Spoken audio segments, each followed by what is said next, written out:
ఇప్పుడు మనము ఈ యొక్క 13వ అధ్యాయంలో నిన్న మనము 28వ శ్లోకాన్ని కంప్లీట్ చేసుకున్నాం. ఆ! దాంట్లో భాగంగా దేవావతి ఏం చెప్పిందంటే, ఏ విధంగా భగవంతుని యొక్క పాదపద్మాలకి శరణాగతి పొందాలి మనము. అదేవిధంగా ఎప్పుడైతే శరణాగతి పొందుతామో చాలా తొందరగా భగవంతునికి ఆయన యొక్క పాదాలని శరణం తీసుకున్నప్పుడు ఏమైపోతుంది, శీఘ్రమే ఆయన దగ్గరికి వెళ్ళిపోతాము. ఆ పద్ధతి ఏమిటనే దాని గురించి ఆమె చెప్పబడింది, అడిగిందనమాట ఇక్కడ మనకి, రైట్. సో ఆ భక్తి ఏవైతే ఉంటుందో నేను ఎలా నాలో పెంపొందించుకోవాలి, ఇక్కడ అలా పెంపొందించుకున్నప్పుడు నీ పాద పద్మాలని తొందరగా ఏ విధంగా చేరుకుంటాను అనే విషయం గురించి ఆమె అడిగింది ఇక్కడ.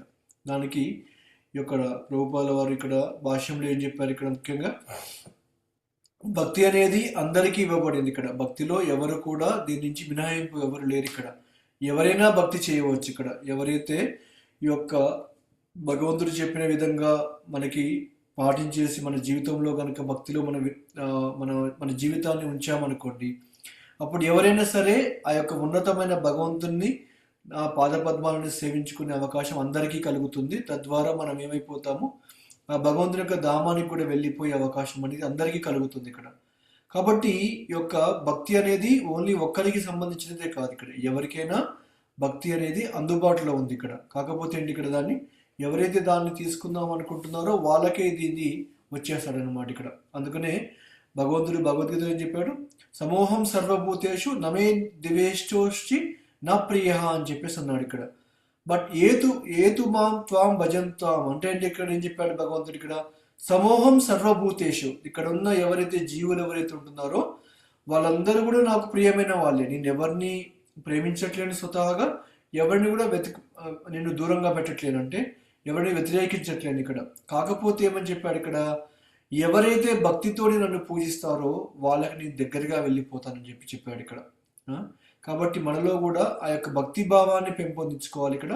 ఆ భక్తి భావాన్ని పెంపొందించుకోవాలంటే ఏం చేయాలి, ఇక్కడ దేవావతి లాగా అర్జునుడి లాగా మనం ఏం చేయాలంటే, మనము కూడా ఈ యొక్క కృష్ణుని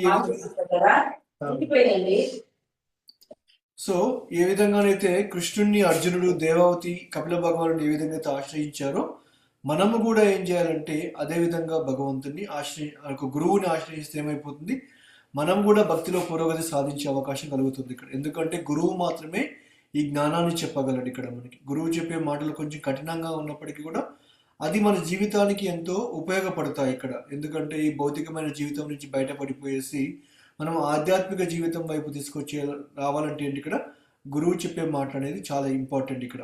పిల్లల్ని చిన్నప్పుడు మనం మందలిస్తుంటాము, వాళ్ళని తిడుతుంటాము, ఇక్కడ కొడుతుంటాము ఒక్కోసారి కూడా.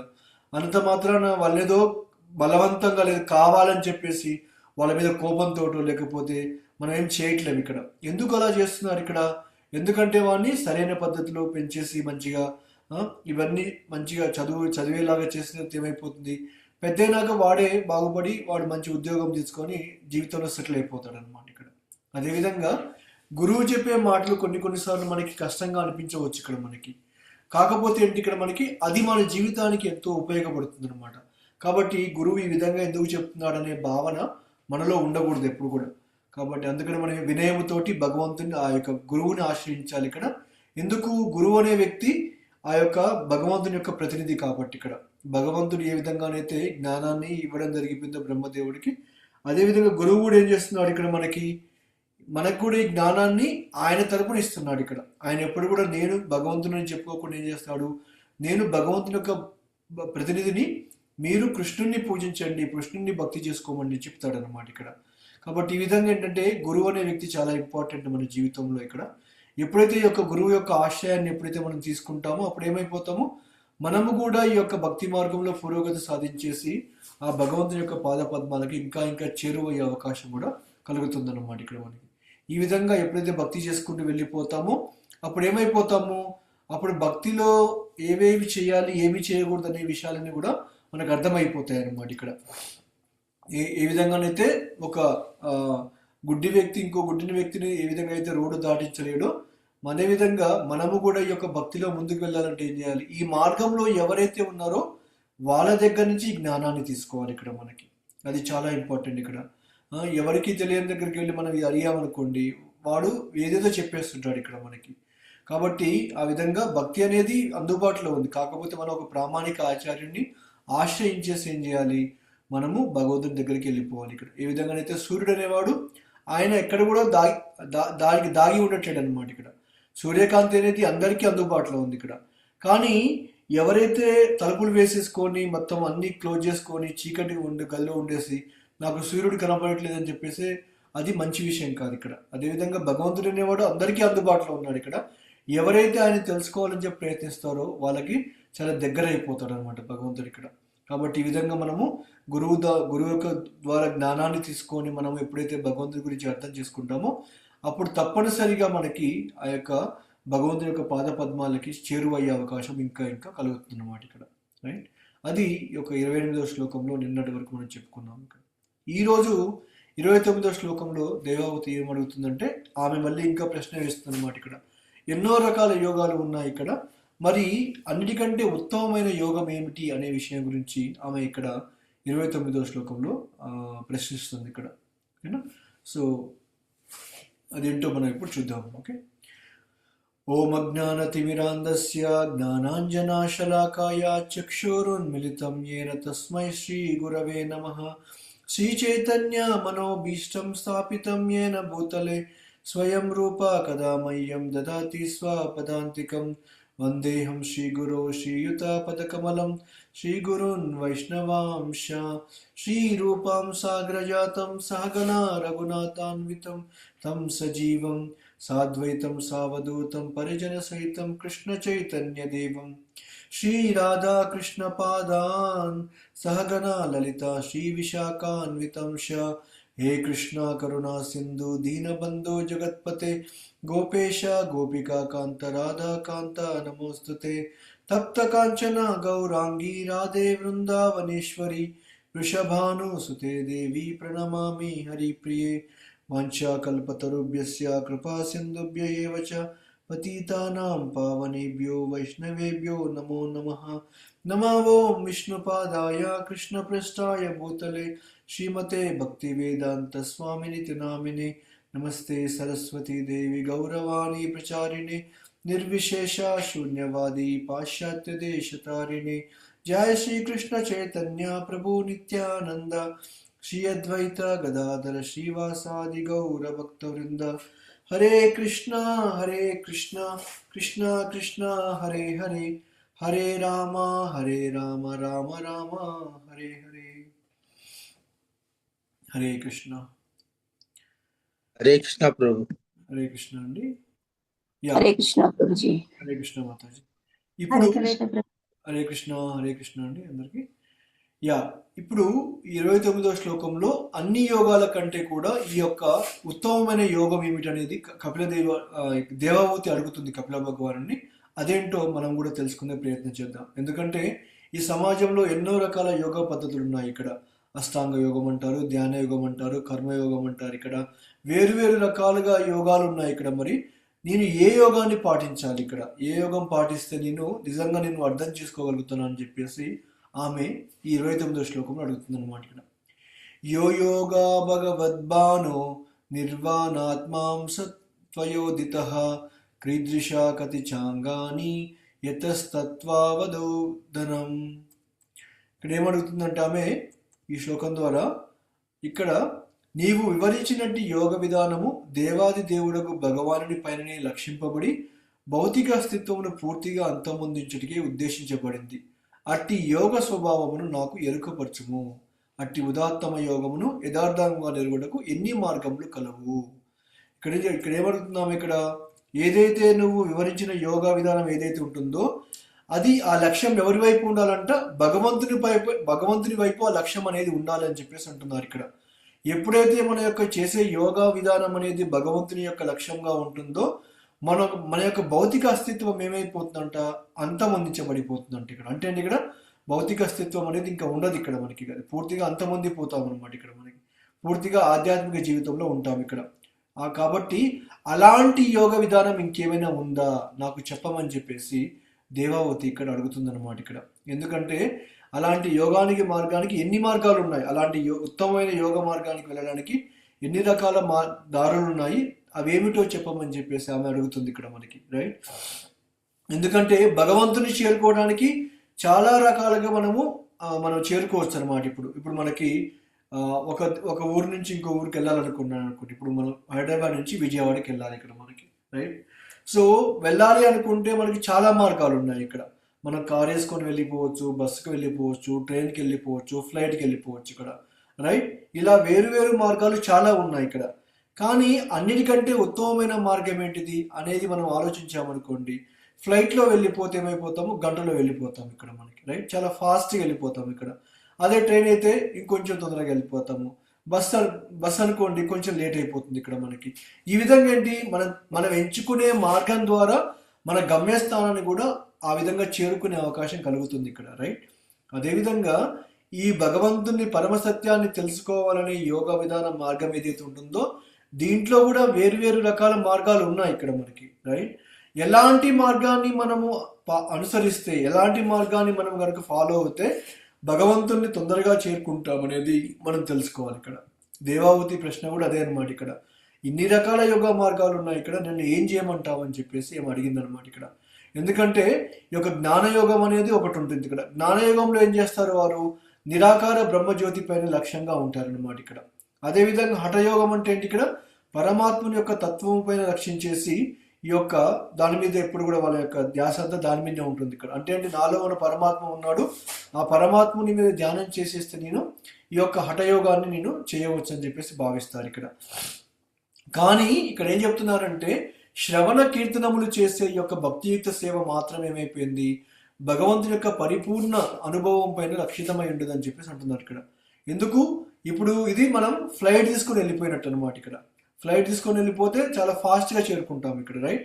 అదేవిధంగా ఈ యొక్క శ్రవణము కీర్తనలు ఏవైతే భక్తి యోగంలో మనకి ఏదైతే చెప్పారో దానిని కనుక మన జీవితంలో అవలంబించామనుకోండి, అప్పుడు ఏమైపోతుందంట, భగవంతుని యొక్క పరిపూర్ణ అనుభవం అనేది మనం సాధిస్తామని చెప్పేసి కూడా చెప్తున్నారు ఇక్కడ మనకి. అందుకనే ఆత్మ సాక్షాత్కార మార్గానికి చాలా యోగ పద్ధతులు ఉన్నప్పటికీ కూడా దేవావతి ఇక్కడ ఏం తెలుసుకుందాం అనుకుంటుంది, భక్తి యోగ విధానాన్ని మాత్రమే ఆమె ఇక్కడ తెలుసుకోవాలని చెప్పేసి అనుకుంటుంది అనమాట ఇక్కడ. ఎందుకంటే ఇప్పుడు శ్రవణముగా నవవిధ భక్తులు ఏవైతే ఉన్నాయో మనకి, ఈ యొక్క నవవిధ భక్తులు ఏదైతే మనం చేస్తామో ఏదో ఒక్క భక్తియుక్త సేవ చేసినా కానీ భక్తి యోగంలో మనము ఆ యొక్క ప్రయోజనాన్ని పొందవచ్చు ఇక్కడ మనకి ఈ యొక్క నవవిధ భక్తుల్లో. కాబట్టి అందుకని ఈ నవవిధ భక్తులు మనకి ఎందుకు కేటాయించారు ఇక్కడ, శ్రవణం కానీ, కీర్తనం కానీ, స్మరణం కానీ, వందనం కానీ, అర్చనం కానీ, ఇవన్నీ కూడా ఏంటి ఇక్కడ మనకి ఈ దీంట్లో ఏదో ఒకటి కానీ అంతకంటే ఎక్కువగా ఏదో ఒకటి చేసుకుంటూ పోయామనుకోండి, మనము భక్తి యోగంలో స్థిరపడిపోయొచ్చి మన లక్ష్యాన్ని కూడా పొందవచ్చు అని చెప్పేసి కూడా చెప్పారు ఇక్కడ. అందుకని ఈ శ్లోకంలో నిర్వాణాత్మ అనే ఒక పదాన్ని గురించి చెప్పారు ఇక్కడ. అంటే ఇక్కడ భక్తి యోగ విధానాన్ని ఎవరు అంగీకరించకుండా ఈ భౌతిక అస్తిత్వాన్ని అంతమొందించలేరని చెప్పేసి అంటున్నారు ఇక్కడ. అంటే ఇక్కడ భక్తి యోగంలోకి వస్తేనే మన భౌతిక అస్తిత్వాన్ని అనేది పూర్తిగా వదిలిపెట్టగలుగుతాం ఇక్కడ. అలా కాకుండా జ్ఞానయోగం కానీ, లేకపోతే కర్మయోగం కానీ, హఠయోగం కానీ, ఇలాంటి ఏ యోగాలు చేసినా కానీ ఈ భౌతిక అస్తిత్వాన్ని మనము దీన్ని అంతమొందించలేము ఇక్కడ మనకి. ఎందుకు, జ్ఞానులు ఏం చేస్తారు, వాళ్ళు జ్ఞానయోగంలో అభిరుచిని కలిగి ఉంటారు ఇక్కడ. వాళ్ళు ఏం చేస్తారు, గొప్ప గొప్ప తపస్సులు చేస్తారు ఇక్కడ. తపస్సులు చేసి ఎక్కడికి వెళ్ళిపోతారు, ఆ బ్రహ్మజ్యోతి వరకు వెళ్ళిపోయేసేసి అక్కడికి వెళ్ళిపోతే నా భౌతిక అస్తిత్వం నశించబోదని చెప్పేసి వాళ్ళు భ్రమపడిపోతారు ఇక్కడ. కాకపోతే వాళ్ళు అర్థం కాని విషయం ఏంటంటే వాళ్ళు భగవంతుడి యొక్క పూర్తి తత్వాన్ని తెలుసుకోలేకపోతున్నారు ఇక్కడ. ఆ జ్ఞానయోగంలో ఆ బ్రహ్మజ్యోతికి వెళ్ళిపోయేసి అక్కడ ఉండి చాలా సంవత్సరాలు, ఎన్నో సంవత్సరాలు ఉండిపోయేసి ఏం చేస్తారు, అక్కడ ఏమీ వెరైటీ లేక, అంటే ఇక్కడ మనకి రోజు మనము ఒక ఉప్పు లేకుండా, కారం లేకుండా ఎవరైనా మనకి అన్నం పెట్టారనుకోండి, మనము ఒక కూర వేసేసి రోజు మనం తినాలంటే ఎంతకాలం తింటాం చెప్పండి. ఒక రోజు తింటాం బలవంతంగా, 2 రోజులు, 10 రోజులు తింటాం. తర్వాత ఏమనిపిస్తుంది ఇక్కడ, తినబుద్ధి కాదు ఇక్కడ మనకి, రైట్? ఈ యొక్క భక్తి, ఈ జ్ఞానయోగంలో వచ్చేసే జ్ఞానుల యొక్క పద్ధతి అలాంటిది అనమాట ఇక్కడ. ఎప్పుడైతే వాళ్ళు ఈ యొక్క జ్ఞాన మార్గంలో వెళ్ళిపోయి బ్రహ్మజ్యోతిలో చేరిపోతారో అక్కడ వెరైటీ అంటూ ఏముండదు ఇక్కడ. ఏముండదు అక్కడ లేక ఏం చేస్తారు, మళ్ళీ పతనం చెందేసి భౌతిక లోకానికి రావాల్సిందే ఇక్కడ మనకి. అదేవిధంగా ఈ యొక్క పరమాత్మ తత్వంపై లక్ష్యం చేసుకొని హఠయోగం ఉంది ఇక్కడ మనకి. దాన్ని చాలా మంది చేశారు ఇక్కడ. ఎవరు, విశ్వామిత్రులు లాంటి వాళ్ళు కూడా చేశారు ఇక్కడ. అయినా సరే వాళ్ళు పతనం చెందారనమాట ఇక్కడ. మామూలుగా విశ్వామిత్రుడు ఏంటి ఇక్కడ, స్వయంగా రాజు, ఆయన రాజు అనమాట ఇక్కడ. కాకపోతే వశిష్ఠుని చూసేసి ఏమనుకున్నాడు ఇక్కడ, నేను కూడా ఎందుకు ఎందుకు బ్రాహ్మణుడి కాలే అని చెప్పేసి ఎన్నో రకాలుగా ప్రయత్నించాడు ఇక్కడ. ఎన్ని రకాలుగా ప్రయత్నించినా ఏమైపోయింది, ఆ పరమాత్ముని మధ్య దానం చేశాడు ఇక్కడ. ఇంద్రుడు ఎవరినో ఒకరిని పంపించడము, దాన్ని డిస్టర్బ్ చేయడం ఇక్కడ, లేకపోతే ఇలా ఎన్నోసార్లు ప్రయత్నించాడు ఇక్కడ. కాకపోతే ఏమైపోయింది, అక్కడి నుంచి మళ్ళీ పతనం చెందడం జరిగిపోయింది అనమాట ఇక్కడ. కాబట్టి ఈ యొక్క పరమాత్మను తత్వం చేసే హఠయోగం కూడా ఇది మంచిది కాదు అని చెప్పేసి ఇక్కడ చెప్తున్నారు ఇక్కడ. కాకపోతే ఒకటే ఒక యోగము, ఇదైతే భగవంతుడికి చేసే భక్తితో యోగం ఏదైతే ఉంటుందో అది కనుక మనం పాటించామనుకోండి, మళ్ళీ భౌతిక జగత్తుకు తిరిగి రామని చెప్పేసి అంటున్నారు ఇక్కడ మనకి. యద్గత్వానా నివర్తంతే తద్ధామ పరమమం ఇక్కడ మనకి, రైట్. ఏ లోకానికి అయితే వెళ్ళిపోతామో మళ్ళీ తిరిగి రాకుండా ఉండడం అయితే ఏదైతే ఉంటుందో అలాంటి లోకానికి వెళ్ళడమే మన యొక్క నిజమైన లక్ష్యం ఇక్కడ మనకి. ఎందుకంటే అక్కడికి చేరిన తర్వాత ఏమైపోతుంది, త్యక్త్వాదేహం పునర్జన్మం నైతి మామేతి సోర్జున. మన దేహాన్ని వదిలిపెట్టినప్పుడు ఏమైపోతాము, మళ్ళీ పునర్జన్మ తీసుకోవాల్సిన అవసరం లేదు. ఓన్లీ భక్తి యోగంలో మాత్రమే అది సాధ్యమైపోతుంది అనమాట ఇక్కడ. తిరిగి భౌతిక దేహాన్ని మనం పొందలేము ఇక్కడ మనకి. ఇక్కడ నిర్వాణం అంటే ఆత్మ యొక్క అస్తిత్వం నశింపు కాదనమాట. ఆత్మ అనేది నిత్యంగా ఉండిపోతుంది, ఎల్లప్పుడూ ఉండిపోతుంది ఇక్కడ, అది శాశ్వతం అనేది ఇక్కడ మనకి. కాకపోతే నిర్వాణం అంటే ఏంటి ఇక్కడ, మన భౌతిక అస్తిత్వాన్ని అంతమొందించడమే దాని యొక్క భావం అనమాట ఇక్కడ.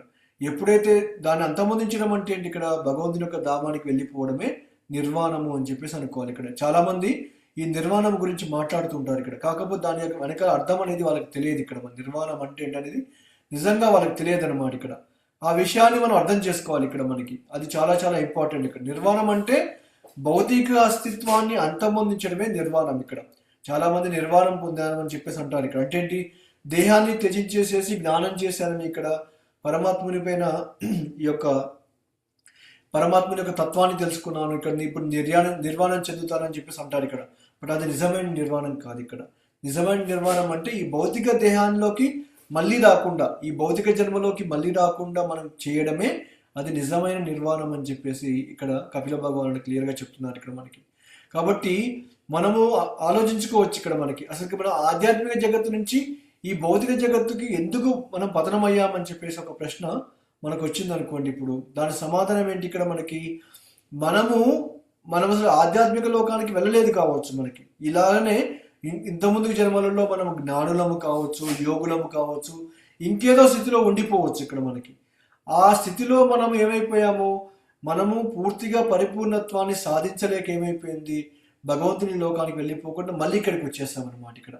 మనలాంటి వాళ్ళు యోగులు జ్ఞానులు ఎంతో మంది ఉన్నారు ఇక్కడ. వాళ్ళు బ్రహ్మజ్యోతిలోకి వెళ్ళిపోతారు, పరమాత్మ తత్వాన్ని తెలుసుకొని ఉంటారు ఇక్కడ. అక్కడికి వెళ్ళి అక్కడ ఏమీ లేదని చెప్పిన నాకు ఏం చేస్తారు, మళ్ళీ భౌతిక జగత్తుకు వస్తారు ఇక్కడ. భౌతిక జగత్తుకు వచ్చేసి ఇలా భక్తి మార్గంలోకి అందరూ వచ్చేస్తారన్నమాట ఇక్కడ. కాబట్టి అంటే అర్థం ఏంటి ఇక్కడ, మనం ఎప్పుడు కూడా భగవంతుని యొక్క లోకానికి పోలేదు ఇక్కడ. మనం ఓన్లీ బ్రహ్మజ్యోతి వరకు వెళ్ళాము, పరమాత్మ తత్వం తెలుసుకునేంత వరకు వెళ్ళాము, అక్కడి నుంచి పైకి పోలేదు ఇక్కడ. అందువల్ల ఏమైపోయింది, మనం తిరిగి మళ్ళీ భౌతిక లోకానికి రావడం అనేది జరిగింది ఇక్కడ. ఈ జన్మలోకి ఏమైపోయింది, భగవంతుడు మనకి ఏం చేస్తాడు, ఈ భక్తి యోగం అనే ఒక అవకాశాన్ని కల్పించాడు ఇక్కడ. ఎందుకు, మనం ఆల్రెడీ ఇవన్నీ చేసి మనం విసిగి చెందాం కాబట్టి ఇక్కడ మనకి. అందువల్ల ఏమైపోయింది, ఇప్పుడు ఓకే నువ్వు ఇవన్నీ చేసావు, నీకు సాధ్యం కాలేదు కాబట్టి ఇప్పుడు భక్తి యోగంలోకి రామని చెప్పేసి ఏం చేశాడు భగవంతుడు, మనల్ని ఈ మార్గంలోకి తీసుకొచ్చాడు అనమాట ఇక్కడ. ఇప్పుడు ఏం చేయాలి, మనము ఆ భగవంతుని ప్రత్యేక సంబంధాన్ని ఏర్పరచుకొని మనము వైకుంఠ లోకాలకి వెళ్ళిపోవాలన్నమాట ఇక్కడ. ఇది ఓన్లీ భక్తి యోగం ద్వారా మాత్రమే సాధ్యపడుతుంది ఇక్కడ మనకి, రైట్. భగవద్ బాణ అనే బాణం అంటే ఏంటి ఇక్కడ, ఏదన్నా మనము లక్ష్యాన్ని పెట్టి చేసేది బాణం. ఇప్పుడు ఎవరైనా బాణం వేస్తున్నారు అనుకోండి, వాళ్ళు ఏం చేస్తారు, ఒక లక్ష్యాన్ని పెట్టుకొని దాన్ని చూసుకొని బాణం వేసేస్తారు అనమాట. ఎటంటట్టు వేసేయరు కదా ఇక్కడ. అదేవిధంగా మన యొక్క లక్ష్యం ఏంటి ఇక్కడ, ఆ భగవంతుని పైన లక్ష్యంగానే మన జీవితం అంతా ఉండాలని చెప్పేసి దీని యొక్క అర్థం ఇక్కడ మనకి, రైట్. కాబట్టి ఈ యొక్క బాణం అనేది నిరాకార బ్రహ్మము, హృదయస్థ పరమాత్మ ఎప్పుడైతే ఛేదించుకొని ఎప్పుడైపోతుంది, భగవంతుని మీద ధ్యానం పెట్టామనుకోండి, అప్పుడు ఏమైపోతుంది, అది దేవాది దేవుని చేరుకోగలుగుతుంది అనమాట ఇక్కడ. కాబట్టి మనం అనేది ఇక్కడ ఆగిపోద్ది ఇక్కడ మనకి. మనం వేసే బాణం అనేది చివరికి ఎక్కడికి వెళ్ళిపోవాలంట, భగవంతుని యొక్క లోకానికి వెళ్ళే విధంగా, భగవంతుని మీద భక్తితో సేవ చేసుకునే విధంగా అలా ఉండాలని చెప్పేసి అంటున్నారు ఇక్కడ. అందుకనే మనం భగవంతుని తత్వత అంటే ఇక్కడ మనం యథాతథంగా తప్పక అర్థం చేసుకోవాలి ఇక్కడ. మనం భగవంతుడు ఏదైతే చెప్పాడో, ఏదైతే చేశాడో వాటన్నింటినీ కూడా మనము యథాతథంగా అర్థం చేసుకోవాలి. ఎక్కడ శ్రవణము ద్వారా భగవంతుని దగ్గర, గురువు దగ్గర నుంచి ఏం చేయాలి, మనము ఇవన్నీ ప్రత్యక్షంగా వినాలన్నమాట. అదే తత్వత. ఎందుకంటే ఆ తత్వాన్ని, మనం జ్ఞానాన్ని ఎప్పుడైతే అర్థం చేసుకుంటామో భగవంతుని యథాతథంగా అర్థం చేసుకునే అవకాశం అనేది కలిగిపోతుంది ఇక్కడ మనకి. చాలా మందికి ఈ యొక్క భగవంతుని పట్ల, ఆయనకున్న సంబంధం పట్ల తెలుసుకోవడానికి ఆసక్తిని కనపరచట్లేదు అనమాట. ఇక్కడ ఎవరు కూడా ఆ యొక్క ఆలోచన ఎవరికి రావట్లేదు ఇక్కడ మనకి. కానీ వేదాలు మొత్తం ఏం చెప్తున్నాయి ఇక్కడ, దీనికోసమే వేదాలన్నీ కూడా చెప్తున్నాయి ఇక్కడ. అసలు నువ్వెవరు, ఇక్కడికి ఎందుకు వచ్చావు, ఇక్కడ భగవంతుడు ఎందుకు ఉన్నాడు, ఇక్కడ ఆయనకు నీకు సంబంధం ఏమిటి, దాన్ని ఎలా తెలుసుకుంటావు అని చెప్పేసి చెప్పడం కోసమే ఈ వేదాలన్నీ కూడా నిర్దేశించబడినాయి ఇక్కడ మనకి. ముందుగా మనం ఏం చేయాలి, భగవంతుని గురించి తెలుసుకోవాలి ఇక్కడ ముందుగా. ఎందుకు, ఆయనే ఇవన్నీ సృష్టించాడు కాబట్టి మొట్టమొదటిగా ఆయన గురించి తెలుసుకోవాలి ఇక్కడ. తర్వాత ఏం తెలుసుకోవాలి, ఇక్కడ మనకు ఆయన గల సంబంధం ఏమిటి అనే విషయం గురించి అర్థం చేసుకోవాలి ఇక్కడ మనకి. ఈ యొక్క సంబంధాన్ని గురించి ఎప్పుడైతే మనం తెలుసుకొని మన జీవితంలో దాన్ని ఆచరించడం మొదలు పెడతామో అది మొట్టమొదటి మెట్లు అనమాట ఇక్కడ మనకి. భగవంతుడు ఉన్నాడు, నేను ఉన్నాను, నాకు భగవంతుని గల సంబంధం ఏమిటి అని ఫస్ట్ తెలుసుకున్నాం అనుకోండి, అది భక్తి జీవితంలో మొట్టమొదటి మెట్టు మనకి ఇక్కడ. ఎందుకంటే మనుష్యానాం సహస్రేషు కశ్చిత్ యతత సిద్ధయే యతతానామం సిద్ధానం కశ్చిన్ మా మేతి తత్వత అని చెప్పేసి అన్నారు ఇక్కడ. ఎంతో మంది ఉన్నారు, మనుషులలో ఎంతో మంది ఉన్నారు, కానీ నిజంగా భగవంతుని పూర్తి తత్వంతో తెలుసుకునే వాళ్ళు చాలా తక్కువ మంది అని చెప్పేసి అంటున్నారు ఇక్కడ మనకి. కాబట్టి ఈ యొక్క ఎంతో మంది, కోట్ల మంది జనులు ఏం చేస్తారు, ఒక్కడు మాత్రమే ఈ భగవంతుని గురించి తెలుసుకోవాలని చెప్పి ప్రయత్నిస్తున్నారు అన్నమాట ఇక్కడ. బహునాం జన్మనాం అంతే జ్ఞానవాన్మ ప్రపద్యంతే వాసుదేవ సర్వమితి సమహాత్మ సుదుర్లభ. ఎంతో మంది జనాలు ఉండిపోవచ్చు ఇక్కడ మనకి. బహునాం జన్మనాం అంతే, ఎవరైతే జ్ఞానవంతులైన వ్యక్తులు ఎవరైతే ఉంటున్నారో వాళ్ళు మాత్రమే ఏం చేస్తున్నారు, ఇక్కడ భగవంతుని తెలుసుకోవాలనే ఆసక్తితోటి ఈ భక్తి యోగంలోకి వచ్చేసి ఈ యొక్క నియమాలన్నీ కూడా పాటించుకుంటూ ముందుకెళ్ళిపోతున్నారు ఇక్కడ మనకి. మానవ జీవితం యొక్క ఉద్దేశమే ఇదన్నమాట ఇక్కడ మనకి, రైట్. మనం చదువుకుంటున్నామంటే దాని ఉద్దేశం ఏంటి, ఇక్కడ ఒక మంచి ఉద్యోగాన్ని తెచ్చుకొని మంచిగా సెటిల్ అయిపోవాలని చెప్పేసి మన యొక్క లక్ష్యం ఇక్కడ. అదేవిధంగా మన మానవ జీవితానికి మన ఉద్దేశం ఏమిటి అనేది కూడా మనం ప్రశ్నించుకోవాలి ఇక్కడ. భౌతిక జీవితంలో ప్రతి ఒక్క దాని కోసం ఒక ఉద్దేశంతో పనిచేస్తున్నాం కదా మనము, ఏది ఊరికే చేయట్లేము ఇక్కడ, రైట్. ఏదైనా డబ్బులు సంపాదించినా కానీ, ఏదైనా ఖర్చు పెట్టినా కానీ, ఏం చేసినా కానీ దీని ఉద్దేశం ఏంటి, ఇప్పుడు ఖర్చు పెడుతున్నానంటే ఎందుకు ఖర్చు పెడుతున్నాను ఇక్కడ, ఇది చేస్తున్నానంటే ఎందుకు చేస్తున్నాను ఇక్కడ, పిల్లల్ని చదివిస్తున్నామంటే ఎందుకు చదివిస్తున్నాను ఇక్కడ. ఇలాంటి ప్రతి ఒక్క దానికి ఒక ఉద్దేశం అంటూ ఉంది ఇక్కడ మరి మానవ జీవిత ఉద్దేశం అనేది ఉందని ఎంతమంది అడిగి తెలుసుకుంటున్నారు ఇక్కడ అంటే ఎవరు తెలుసుకోవట్లేదని చెప్పేసి అనుకోవాలి ఇక్కడ. కాబట్టి మనలాంటి వాళ్ళు ఇప్పుడు ఎవరైతే భక్తి యోగంలోకి వచ్చిన వాళ్ళు ఎవరైతే ఉంటున్నారో మనకి భగవంతుడు అవకాశాన్ని కల్పించాడు అన్నమాట ఇక్కడ మనకి, రైట్. దీన్ని అర్థం చేసుకోలేకపోయాలనుకోండి, వాడేమైపోతాడు, మళ్ళీ పతనం చెందిపోయే అవకాశం కూడా కలిగిపోతుంది ఇక్కడ మనకి. కాబట్టి మనం ఏం చేయాలి, భగవంతుణ్ణి మరియు ఆయనతో నాకు గల సంబంధం ఏమిటో తెలుసుకోకుండా ఆ సంబంధాన్ని మనము పునరుద్ధరించుకోలేము ఇక్కడ మనకి. మన జీవితాన్ని పరిపూర్ణం చేసుకోవాలంటే ఏం చేయాలి, భగవంతుడు అంటే ఎవరు, ఆయనకి నాతో పాటు ఉన్న సంబంధం ఏమిటి అని తెలుసుకోవడమే ఇది ముఖ్యమైన ఉద్దేశం అన్నమాట ఇక్కడ. అహం బ్రహ్మాస్మి అంటే ఇక్కడ నేను శరీరాన్ని కాదు అని అర్థం చేసుకోవడం ఒకటే సరిపోదు ఇక్కడ మనకి. శరీరం కాదు అన్నప్పుడు మరి ఇంకా నువ్వెవరు అనేదాన్ని కూడా అర్థం చేసుకోవాలి ఇక్కడ. ఓకే, ఓన్లీ ఇప్పుడు వెజిటేరియన్గా మారడం ఒక్కటే భక్తి కాదు ఇక్కడ మనకి. ఓకే, అన్నీ మానేశాను, అన్ని తినడం మానేశాను, ఇక్కడ నేను వెజిటేరియన్గా మారిపోయాను అని చెప్పేసి అంటే భక్తులం కాలేము ఇక్కడ. ఎందుకంటే చాలామంది ప్రపంచంలో వీగన్గా లేకపోతే వెజిటేరియన్గా మారిన వాళ్ళు చాలామంది ఉన్నారు ఇక్కడ. వాళ్ళు ఎవరు భక్తి చేయట్లేదు ఇక్కడ మనకి, రైట్. సో కాబట్టి అది ఒక అర్హత మాత్రమే కాదు ఇక్కడ. అదేవిధంగా నేను శరీరాన్ని కాదు అనుకున్నంత మాత్రమే సరిపోదు ఇక్కడ. మరి నువ్వు శరీరం కానప్పుడు నువ్వు ఏమిటి అనే దాని గురించి కూడా మనం అర్థం చేసుకోవాలి ఇక్కడ మనకి. ఎప్పుడైతే అలాంటి స్థితి, బ్రహ్మభూత స్థితి ఎప్పుడైతే మనం చేరుతామో అప్పుడు ఏమైపోతాము, మనం ఈ ఆనందాన్ని పొందడం అనేది మొదలు పెడతాము అన్నమాట ఇక్కడ. కాబట్టి ఆ బ్రహ్మభూత స్థితిలో ఏమైపోతాము, మనం పూర్తి ఆనందాన్ని పొందే అవకాశం కలిగిపోతుంది ఇక్కడ. ఇప్పుడు మనం జపం చేస్తున్నాం అనుకోండి, జపం చేసేది మన ఆనందం కోసం కాదు ఇక్కడ, భగవంతుణ్ణి ఆనందపరచడం కోసం మనం జపం చేయాలి ఇక్కడ మనకి, రైట్. బృందావనంలో ఇప్పుడు గోపికలు కానీ, వాళ్ళ మిత్రులు కానీ, వాళ్ళ తల్లిదండ్రులు కానీ ఎవరైతే ఉన్నారో బృందావనంలో వాళ్ళందరి యొక్క ముఖ్య ఉద్దేశం ఏంటిది, భగవంతుని ఏ విధంగా ఆనందపరచాలి అనేది వాళ్ళ యొక్క ముఖ్య ఉద్దేశం అన్నమాట ఇక్కడ, రైట్. ఎప్పుడైతే మనం భగవంతుని ఆనందపరుస్తామో మనం ఆనందపడిపోతాం ఇక్కడ, రైట్. ఎప్పుడైతే మనకి ఆహారం అనేది మన కడుపుకు పంపించామనుకోండి, దేహం అంతా కూడా శక్తి అనేది వస్తుంది ఇక్కడ, కరెక్ట్. అంతేగాని మన చేతులకో కాళ్ళకో మనం అన్నం అనేది పెట్టట్లేము ఇక్కడ మనకి. అదేవిధంగా మనకి ఆనందం రావాలంటే ఏం చేయాలి?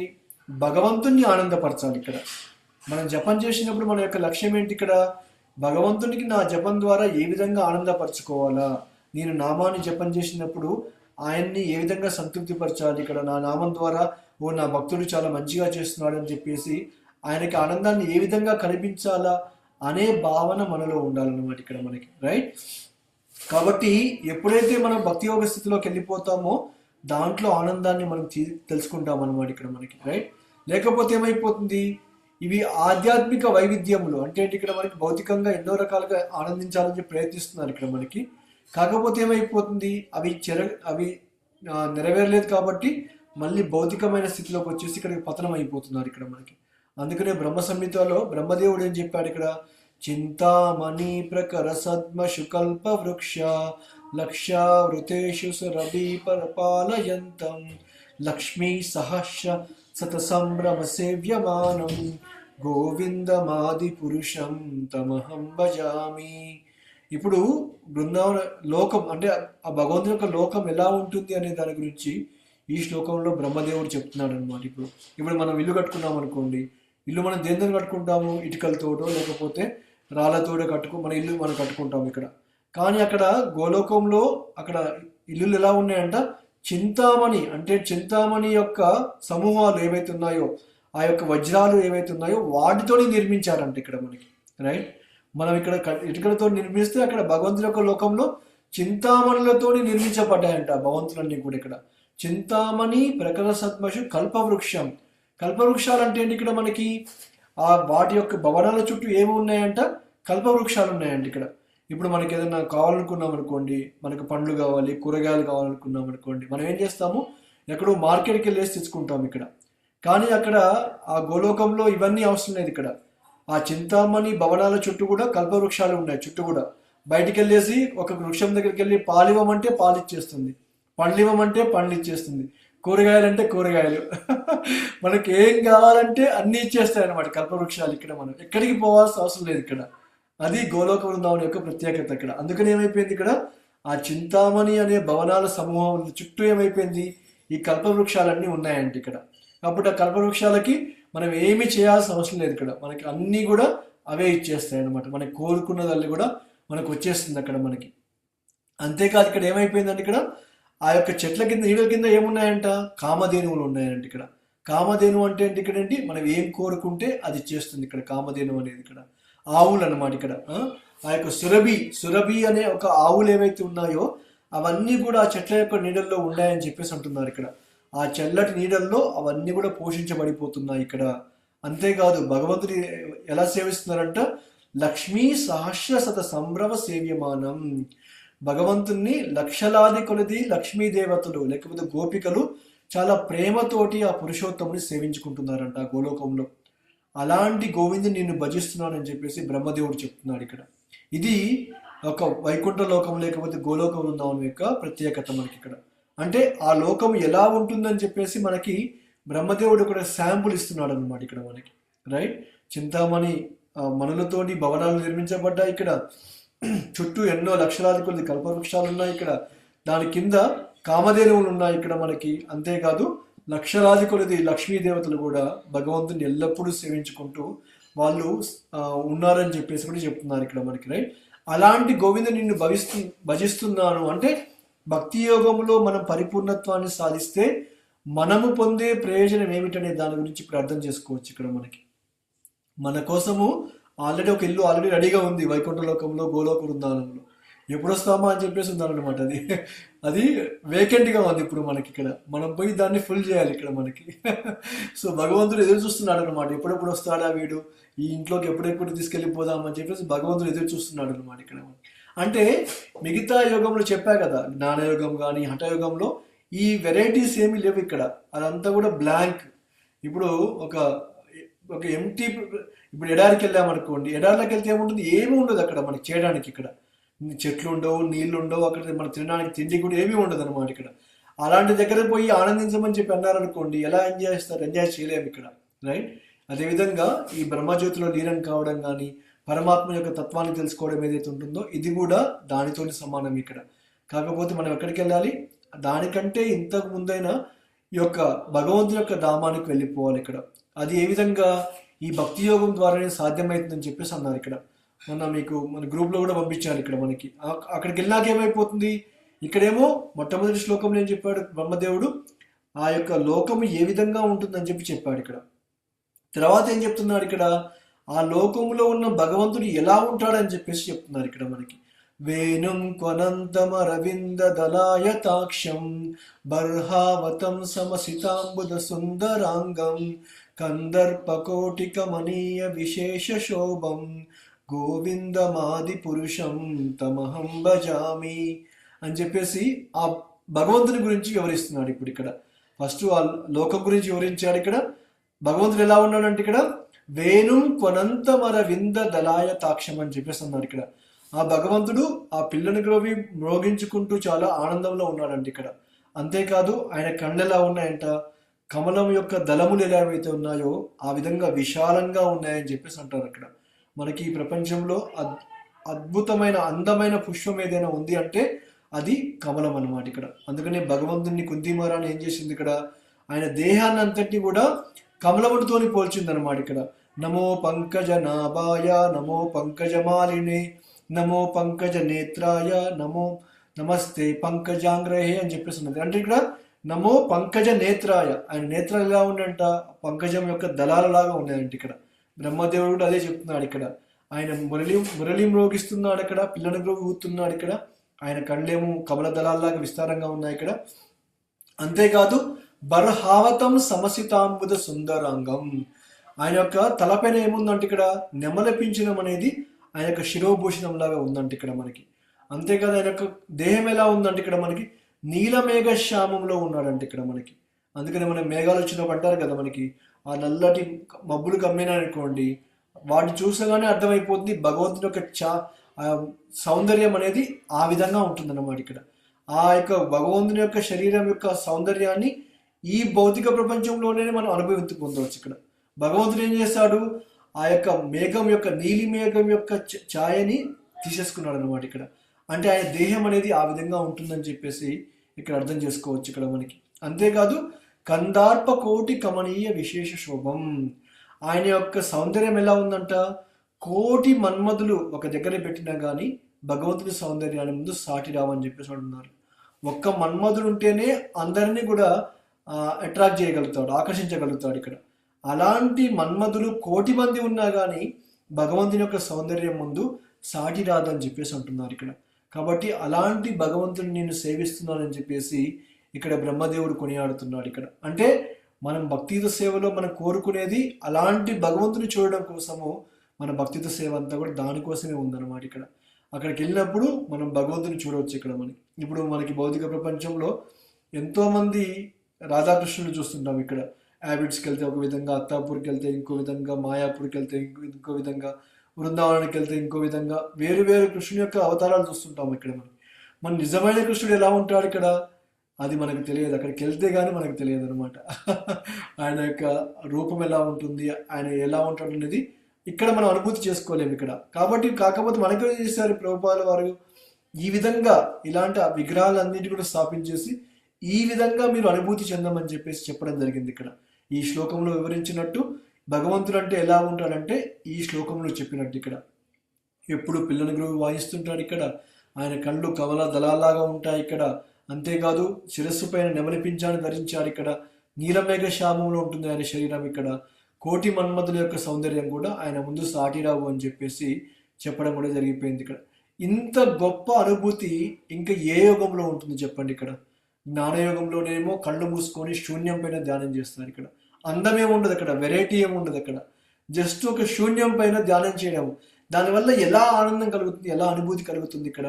ఇప్పుడు మనమున్నాం, ఇప్పుడు నేను నాకల్లా నేనే మాట్లాడుకున్నాను అనుకోండి, ఏమంటారు? పిచ్చివాడు అంటారు నన్ను ఇక్కడ. ఎందుకు? వీడికల్లా ఏంట్రా వీడియో మాట్లాడుకుంటున్నాడు అని చెప్పేసి.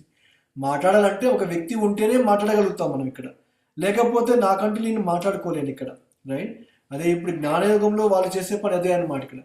ఎవరు ఎవరితో మాట్లాడుకోకుండా ధ్యానంలో ఉండేసి శూన్యం పైన ధ్యానం చేయడం ఇక్కడ. అది దాంట్లో ఆనందం ఎలా వస్తుంది చెప్పండి ఇక్కడ మనకి. ఇంతకుముందు చెప్పా కదా, రోజు పెట్టింది అన్నం పెట్టామనుకోండి, ఉప్పు లేకుండా కారం లేకుండా పెట్టామనుకోండి, బోర్ కొట్టేస్తుంది కొన్ని రోజుల తర్వాత, రైట్? వెరైటీ అనేది ఉండాలి ఇక్కడ. మన భౌతిక జీవితంలో రోజు తిన్నదే మనం తినట్లేము ఇక్కడ, రోజు చేసిందే చేయట్లేము. ఏం చేస్తున్నాము? వెరైటీ కోరుకుంటున్నాము ఇక్కడ మనకి. ఆ అస్తిత్వము లేకపోతే వేరు వేరు రకాల అనుభూతులు ఏవైతే ఉంటాయో వాటిని మనం భక్తి లోకంలో మనం పొందవచ్చు అనమాట ఇక్కడ. ఈ భగవంతుని యొక్క లక్షణాల ద్వారా ఈ విధంగా ఏమైపోయింది, ఓ భగవంతుడు ఇలా ఉంటాడా అనేది మనం ధ్యానం చేసుకుంటూ ఆయనతోని జపం చేసుకుంటూ లేకపోతే ఆయన నామాన్ని తీసుకొని మనము ఈ విధంగా కూడా మనం ఆనందాన్ని పొందవచ్చు అన్నమాట ఇక్కడ మనకి. అందుకనే భగవంతుని యొక్క రూపాన్ని ఈ విధంగా వివరించడం జరిగిపోయింది ఇక్కడ మనకి. కాబట్టి ఈ విధంగా ఏంటంటే భక్తి యోగంలో ఇలాంటివన్నీ ఉంటాయని చెప్పేసి అన్నారు ఇక్కడ మనకి. కాకపోతే ఏమైతే భౌతిక లోకంలో ఇలాంటి విషయాలన్నీ తెలియకుండా వాళ్ళు ఏం చేస్తున్నారు ఇక్కడ, వాళ్ళు నవిలిన దాన్నే మళ్ళీ నవ్వుతున్నారు అని చెప్పేసి అంటున్నారు ఇక్కడ. పునః చర్వతానం అని చెప్పేసి అన్నారు ఇక్కడ. ఈ ఎగ్జాంపుల్ మనం చాలాసార్లు చెప్పుకున్నాం కూడా ఇక్కడ. ఇప్పుడు చెరుకు రసం తాగుతాం ఇక్కడ. ఆ చెరుకు రసం తాగే కంటే ముందు దాని యొక్క పిప్పి ఏదైతే ఉంటుందో దాంట్లో నుంచి మొత్తం చివరి డ్రాప్ ఏదైతే ఉంటుందో దాన్ని కూడా తీసేసి వాడు ఏం చేస్తాడు, పిప్పిని పక్కన పడేస్తాడు ఇక్కడ. అవి ఎవరు తింటారు? ఆ పిప్పిని పశువులు వచ్చి తినేస్తాయి ఇక్కడ. కానీ ఒక వ్యక్తి పోయేసి ఆ పిప్పిని పట్టుకొని ఏదైనా తినాలి, దాంట్లో ఏదో వస్తుందని చెప్పి ప్రయత్నించాడు అనుకోండి, ఏమీ రాదు వాడికి ఇక్కడ, రైట్? భౌతిక లోకంలో కూడా పొందే సుఖం కూడా అలాంటిది. నవిలిన దాన్నే మళ్ళీ మళ్ళీ నవ్వుకుంటూ కొత్త ఆనందాన్ని పొందాలని చెప్పి ప్రయత్నిస్తున్నారు ఇక్కడ. కానీ ఆధ్యాత్మిక వైవిధ్యంలేవి ఇలా ఉండవు ఇక్కడ మనకి. మనము చేసిన దాన్నే చేయడం వల్ల వాళ్ళకి ఆనందం రాదు ఇక్కడ. కానీ ఆధ్యాత్మిక జీవితం అనేది ఆ విధంగా ఉండదు ఇక్కడ. రోజు మనం అదే జపం చేస్తున్నాము, రోజు శ్రవణం చేస్తున్నాము, రోజు భగవంతుడికి సేవ చేసుకుంటున్నాము ఇక్కడ. రోజు చేసిందే చేసినా కానీ ఏమైపోయింది, మనం ఎంతో ఆనందాన్ని పొందుతున్నాం ఇక్కడ. భగవంతుడికి నైవేద్యం పెట్టినప్పుడు, భగవంతునికి జపం చేసినప్పుడు, భగవంతునికి సేవ చేసుకున్నప్పుడు దాని ద్వారా మనం ఎంతో ఆనందాన్ని పొందుతున్నాం అనమాట. ఎందుకు? ఇది ఆధ్యాత్మికమైన విషయాలు కాబట్టి ఇక్కడ. భౌతిక లోకంలోనేమో ఆనందాన్ని పొందలేకపోతున్నారు ఇక్కడ.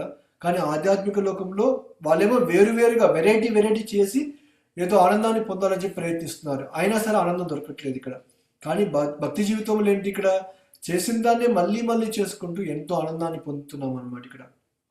అందుకనే భక్తిని ఏమని చెప్పారంటే ఆనందాంబుది వర్ధనం, ప్రతి పదం పూర్ణామృత స్వాదనం, సర్వాత్మ స్నపనం, పరం విజయతే శ్రీకృష్ణ సంకీర్తనం అన్నారు. అంటే ఆనందాంబుది వర్ధనం అంటే ఏంటి ఇక్కడ, ఇది రోజు రోజు పెరుగుకుంటూ పోతుందంట, వృద్ధి చెందుకుంటూ వెళ్ళిపోతుంది అనమాట ఇక్కడ.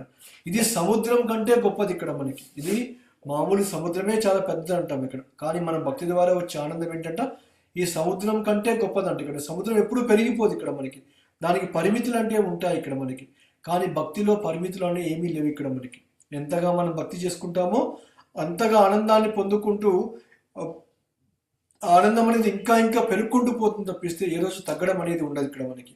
అందుకనే ఈ హరే కృష్ణ, ఈ కృష్ణ చైతన్య సంఘంలో కూడా రూపాల వల్ల మనకి జ్ఞానాన్ని ఇచ్చింది కూడా దానికోసమే అనమాట ఇక్కడ మనకి. ఏంటి ఇక్కడ మనకి ఈ మహామంత్రాన్ని జపం చేసుకుంటూ మీరు ఇక్కడ ఎల్లప్పుడూ కూడా ఈ యొక్క నామాన్ని తీసుకొని మీరు జీవితాన్ని ముందుకు తీసుకెళ్ళమని చెప్పేసి అన్నారు ఇక్కడ మనకి. ఈ యొక్క మహామంత్రం అనేది భౌతికమైంది అనుకోండి, మనము ఆనందాన్ని పొందలేము ఇక్కడ, రైట్? ఇప్పుడు మన పేరు ఎవరో పేరు అవసరం లేదు ఇక్కడ. నా పేరే నేను తీసుకొని నేను పదే నా పేరు నేను ఉచ్చరించాలనుకోండి, కాసేపు అయినాక నాకే బోర్ కొడుతుంది ఇక్కడ. అరే ఏంటి నా పేరు, నా రుచి అనేది కలగదు ఇక్కడ మనకి. కానీ మహామంత్రం ఆ విధంగా కాదు ఇక్కడ. అది ఆధ్యాత్మిక లోకం నుంచి వచ్చింది కాబట్టి మనం రోజు చేసినా కానీ మళ్ళీ చేయాలనిపిస్తుంది మనకి ఇక్కడ. అంతే తప్పిస్తే దానివల్ల మనకి ఇబ్బంది ఏమి కలగట్లేదు ఇక్కడ మనకి. కాబట్టి ఎందుకంటే ఇది అలసట అనేది మనకు కలిగించట్లేదు ఇక్కడ మనకి. ఎందుకు? ఈ మహామంత్రం అనేది ఆధ్యాత్మికమైనది ఇక్కడ మనకి. కాబట్టి ఎంతగా మనం ఆధ్యాత్మిక పురోభివృద్ధి సాధిస్తామో అంతగా ఈ యొక్క మహామంత్ర కీర్తన ద్వారా మనం ఏమైపోతామో ఆనందాన్ని కూడా పొందుతాము ఇక్కడ మనం. కాబట్టి భగవంతుని యొక్క సాంగత్యంలోనే పరిపూర్ణమైన ఆనందాన్ని అనుభవించగలుగుతాం అనమాట ఇక్కడ. మనం వేరే సాంగత్యంలో మనం దాన్ని పొందలేము ఇక్కడ మనకి. మనం భగవంతునికి ఈ యొక్క ఒక మిత్రుల్లాగానో, తండ్రిలాగానో, తల్లిలాగానో, సేవకుల్లాగానో, ప్రేయసిలాగానో ఏదో విధంగా సాంగత్యం పెంచుకోవచ్చు ఇక్కడ మనకి. మనకున్న శాంతము, దాస్యము, సఖ్యము, వాత్సల్యము, మాధుర్య రకాలు ఏవైతే ఉన్నాయో ఇవి 5 రకాల రసాలు అన్నమాట ఇక్కడ మనకి. భగవంతుని ఏదో ఒక రసంలో ఆయన్ని ప్రేమించవచ్చు ఇక్కడ. మనకున్న స్థితిలో మనము దాస్యంలో చేసుకోవచ్చు, సాఖ్య స్థితికి ఇంకా రాలేదు ఇక్కడ మనకి. అర్జునుడిలాగా వాళ్ళ మిత్రులాగా ఉంటే సాఖ్యులాగా మారిపోవచ్చు ఇక్కడ. యశోద నంద మహారాజులాగా వాత్సల్య భావంలోకి వెళ్ళిపోవచ్చు ఇక్కడ. గోపికల్లాగా మాధుర్య రసంలోకి వెళ్ళిపోవచ్చు ఇక్కడ. కానీ ఇప్పుడున్న స్థితిలో ఏంటి ఇక్కడ మనకి ఆ దాస్య స్వభావం అంటే సేవకుని భావంలో భగవంతుణ్ణి ఆ భక్తి చేసుకుంటూ మన ఆనందాన్ని పొందవచ్చు అన్నమాట ఇక్కడ మనకి. కాబట్టి ఈ విధంగా ప్రతి ఒక్కరూ ఏదో ఒక సంబంధాన్ని కలిగి ఉన్నారు ఇక్కడ మనకి. ఎందుకు ఈ ఆధ్యాత్మిక లోకంలో ఈ సంబంధాలన్నీ ఉన్నాయి కాబట్టే భౌతిక ప్రపంచంలో మనం అవన్నీ చూస్తున్నాం. ఇవన్నీ కూడా ప్రతిబింబాలు అన్నమాట ఇక్కడ మనకి. మనం క్లియర్గా మన 15వ అధ్యాయంలో చెప్పుకున్నాం ఏ విధంగా ఈ భౌతిక లోకం అనేది ఆధ్యాత్మిక లోక ప్రతిబింబం ఏ విధంగా చెప్పుకున్నాం కదా. మనం పొందే ఈ యొక్క ఆనందం ఏదైతే ఉంటుందో మన సంబంధాలు ఏవైతే ఉన్నాయో ఇవి కూడా ఆధ్యాత్మిక లోకం యొక్క ప్రతిబింబాలు అన్నమాట ఇక్కడ మనకి. కాకపోతే ఇప్పుడు ఈ ప్రపంచంలో నా యొక్క కుమారుడి మీద చాలా ప్రేమ అనేది ఉండవచ్చు ఇక్కడ. కానీ అదే వ్యక్తి రేపు శత్రువుగా మారిపోవచ్చు ఇక్కడ. అంటే దాన్ని బట్టి అర్థం ఏంటి ఇక్కడ ఈ భౌతిక ప్రపంచంలో ఉన్న ప్రేమ అనేది శాశ్వతంగా ఉండిపోదు ఇక్కడ. ఒకరు ప్రేమిస్తారు ఇక్కడ, కొన్ని రోజుల తర్వాత ఏమైపోతుంది, వాళ్ళు ఎవరైతే ప్రేమించారో వాళ్ళని బద్ధశత్రువులుగా మారిపోతారు అన్నమాట ఇక్కడ. రైట్. కాబట్టి ఈ భౌతిక ప్రపంచంలో ఉన్న సంబంధాలని కూడా అలాంటివి ఇక్కడ మనకి. ఎందుకు ఇవి ఒక లోపాల ద్వారా జరుగుతున్నాయి కాబట్టి ఇక్కడ దాంట్లో నిజమైన ప్రేమ అనేది లేదు ఇక్కడ మనకి. అందుకని నేను చెప్పారు శాస్త్రాల్లో ఈ భౌతిక ప్రపంచంలో ప్రేమ కనుక ఉంది అంటే అర్థం ఏంటంటే అది ఒక తల్లి తన బిడ్డని ప్రేమించడం ఏదైతే ఉంటుందో అది నిజమైన ప్రేమ అనమాట. అంతకు మించి మిగతా అంతా కూడా ప్రేమ అని చెప్పలేము ఇక్కడ. కాబట్టి అందుకనే ఈ యొక్క భౌతిక ప్రపంచంలో మనం ఎప్పుడైతే ఈ యొక్క ఆధ్యాత్మిక జీవితంలో మహామంత్రాన్ని జపం చేసుకుంటూ పోతామో మనకేమైపోతుంది, ఆనందం అనేది ఇంకా ఇంకా పెరుగుకుంటూ పోతుంది ఇక్కడ. దీన్ని పరిపూర్ణత్వం అని చెప్పేసి అంటారు ఇక్కడ మనకి. భగవంతుడు ఇక్కడ ఆ యొక్క బృందావనంలో ఆ సురభి అనే ఆవుల్ని ఆ అడవిలోకి తీసుకెళ్లేసి వాటితోని రోజు వెళ్ళిపోతున్నారు ఇక్కడ. కానీ మాయావాదులు దీనికి అర్థం చేసుకోలేకపోతున్నారు ఇక్కడ వీళ్ళు. అరేంటి ఇక్కడ భగవంతుడు ఏంటి మామూలుగా ఆవుల్ని కాయడం ఏంటి, దూడల్ని కాయడం ఏంటి అని చెప్పేసి వాళ్ళు భావిస్తున్నారు అనమాట ఇక్కడ. ఎందుకు వాళ్ళకి ఈ యొక్క భగవంతుడు అంటే నమ్మకం లేదు ఇక్కడ మనకి. ఇంద్రుడు కూడా ఇదే విధంగా భ్రమలో పడిపోయాడు ఇక్కడ మనకి. రైట్. ఈ విధంగా ఏంటంటే భగవంతుని యొక్క లీలలు అనేవి సాధారణమైనవి కాదు, అది చాలా దివ్యమైనవి ఇక్కడ. మనం వాటిని ఎప్పుడైతే మనం అర్థం చేసుకుంటామో అప్పుడే ముక్తి పొందే అవకాశం అనేది కలిగిపోతుంది ఇక్కడ మనకి. కాబట్టి భగవంతుని యొక్క లీలని మనం అర్థం చేసుకోవాలంటే ఏం చేయాలి, గురువు ద్వారా జ్ఞానాన్ని మనం తీసుకోవాలి ఇక్కడ మనకి. భగవంతుని మనం మన సొంతంగా అర్థం చేసుకోవాలని ప్రయత్నించామనుకోండి అది అర్థం కాదు ఇక్కడ. అందుకని చాలా మంది ఏం చేస్తారు ఇక్కడ రాధాకృష్ణుల ఫొటోస్ బెడ్రూమ్లో పెట్టుకుంటారు ఇక్కడ. ఎందుకు మేము కూడా రాధాకృష్ణులాగా అంత అన్యోన్యంగా ప్రేమతో ఉన్నామని చెప్పేసి అనుకుంటారు ఇక్కడ. కానీ వాళ్ళ ప్రేమ ఎంతకాలం ఉంటుంది ఇక్కడ, కొద్ది కాలం పాటు మాత్రమే. కొన్ని రోజుల తర్వాత ఆ ప్రేమ తగ్గిపోతుంది, మళ్ళీ విభేదాలు అనేది వచ్చేస్తుంటాయి, మళ్ళీ నార్మల్గా అయిపోతారు అనమాట ఇక్కడ. కాబట్టి నిజమైన ప్రేమ అనేది ఈ భౌతిక ప్రపంచంలో లేదు ఇక్కడ మనకి ఇక్కడ. అందుకనే వాళ్ళు చాలా మంది ఏం చేస్తారు, భగవంతుడు రాసలీల చేశారు కదా నేను కూడా చేస్తాను అనే భావనలో ఉంటారు ఇక్కడ మనకి. అలా భగవంతుడు చేసిన వాడిని ఇక్కడ భౌతిక ప్రపంచంలో పాటిస్తూ వాళ్ళు ఏం చేస్తున్నారు ఇక్కడ నరకానికి వెళ్ళిపోతున్నారు అన్నమాట ఇక్కడ. భగవంతుని యొక్క లీలలు అనేది వేరొక స్థాయిలో ఉన్నాయి, ప్రేమ స్థాయిలో ఉన్నాయి అన్నమాట ఇక్కడ. కామం అనే స్థాయిలో లేదు ఇక్కడ మనకి. అందుకనే మనం భాగవతాన్ని చదివినప్పుడు కూడా ఎప్పుడు కూడా మనం 10వ స్కందానికి వెళ్ళిపోకూడదు అంటారు. ఎందుకు ఈ 9 స్కందాలు చదివిన తర్వాత భగవంతుని యొక్క గొప్పతనాన్ని అర్థం చేసుకొని 10వ స్కందంకి వెళ్తే అప్పుడు భగవంతుని యథాతథంగా అర్థం చేసుకోగలుగుతాం ఇక్కడ.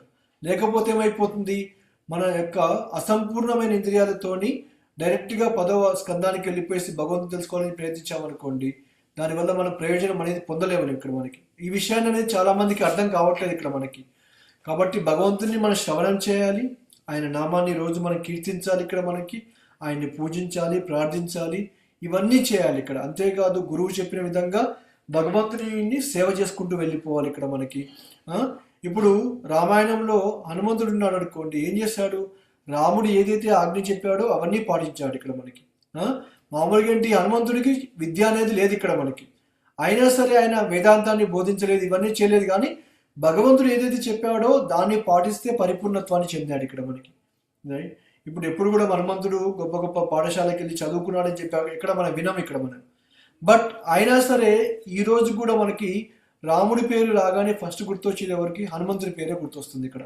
ఎందుకు, భగవంతుని ఆజ్ఞను పాటించాడు కాబట్టి హనుమంతుడు తన యొక్క జీవితాన్ని పరిపూర్ణత్వాన్ని చేసుకున్నాడు ఇక్కడ. అంతేకాదు అర్జునుడు కూడా ఇక్కడ అర్జునుడు భగవంతునికి చాలా అంతరంగిక స్నేహం కలిగి ఉన్నాడు ఇక్కడ. ఆయన గొప్ప యోధుడు వేదాంతి కాదు ఇక్కడ. అయినా సరే ఏమైపోయింది ఇక్కడ, భగవంతుని గొప్ప భక్తుడిగా మారిపోయాడు. కాబట్టి ఏమైపోయాడు, అర్జునుడి గురించి కూడా అందరం చెప్పుకుంటాం ఇక్కడ. అందుకనే కృష్ణార్జునులు అని చెప్పేసి అంటారు ఇక్కడ. భగవద్గీత అనగానే మొట్టమొదటిగా గుర్తొచ్చేది ఎవరు, కృష్ణుడు అర్జునుడు ఇద్దరు మాత్రమే గుర్తొస్తాడు. ఎందుకంటే భగవంతుడు అర్జునుడికి నువ్వు నా యొక్క మిత్రుడివి, నా భక్తుడివి కాబట్టి నీకు ఈ భక్తి యోగ విధానాన్ని చెప్తున్నానని చెప్పాడు. కాబట్టి అర్జునుడు అంత గొప్ప వ్యక్తిగా మారిపోయాడు ఇక్కడ మనకి. కాబట్టి భక్తి అనేది సహజమైనది, స్వచ్ఛందమైనది ఇక్కడ. ఇది సహజంగా చేసేది ఇక్కడ. బలవంతంగా భక్తి మనం ఎప్పుడు చేయలేము ఇక్కడ. అంతేకాదు స్వచ్ఛందంగా చేయాలి ఇక్కడ. ఎవరు మనం కట్టబెట్టేసి మనం కూర్చోబెట్టేసి 16 మాలలు జపం చేయండి, లేకపోతే నియమాలు పాటించండి అని చెప్పేది కాదు ఇక్కడ. మనం స్వచ్ఛందంగా చేయాలి ఇక్కడ. మన హృదయంలో నుంచి ఆ భక్తి భావన అనేది బయటికి రావాలి ఇక్కడ. అంతేకాదు మనలో ఆల్రెడీ ఉంది భక్తి అనేది, మన యొక్క హృదయంలో ఆల్రెడీ ఉంది.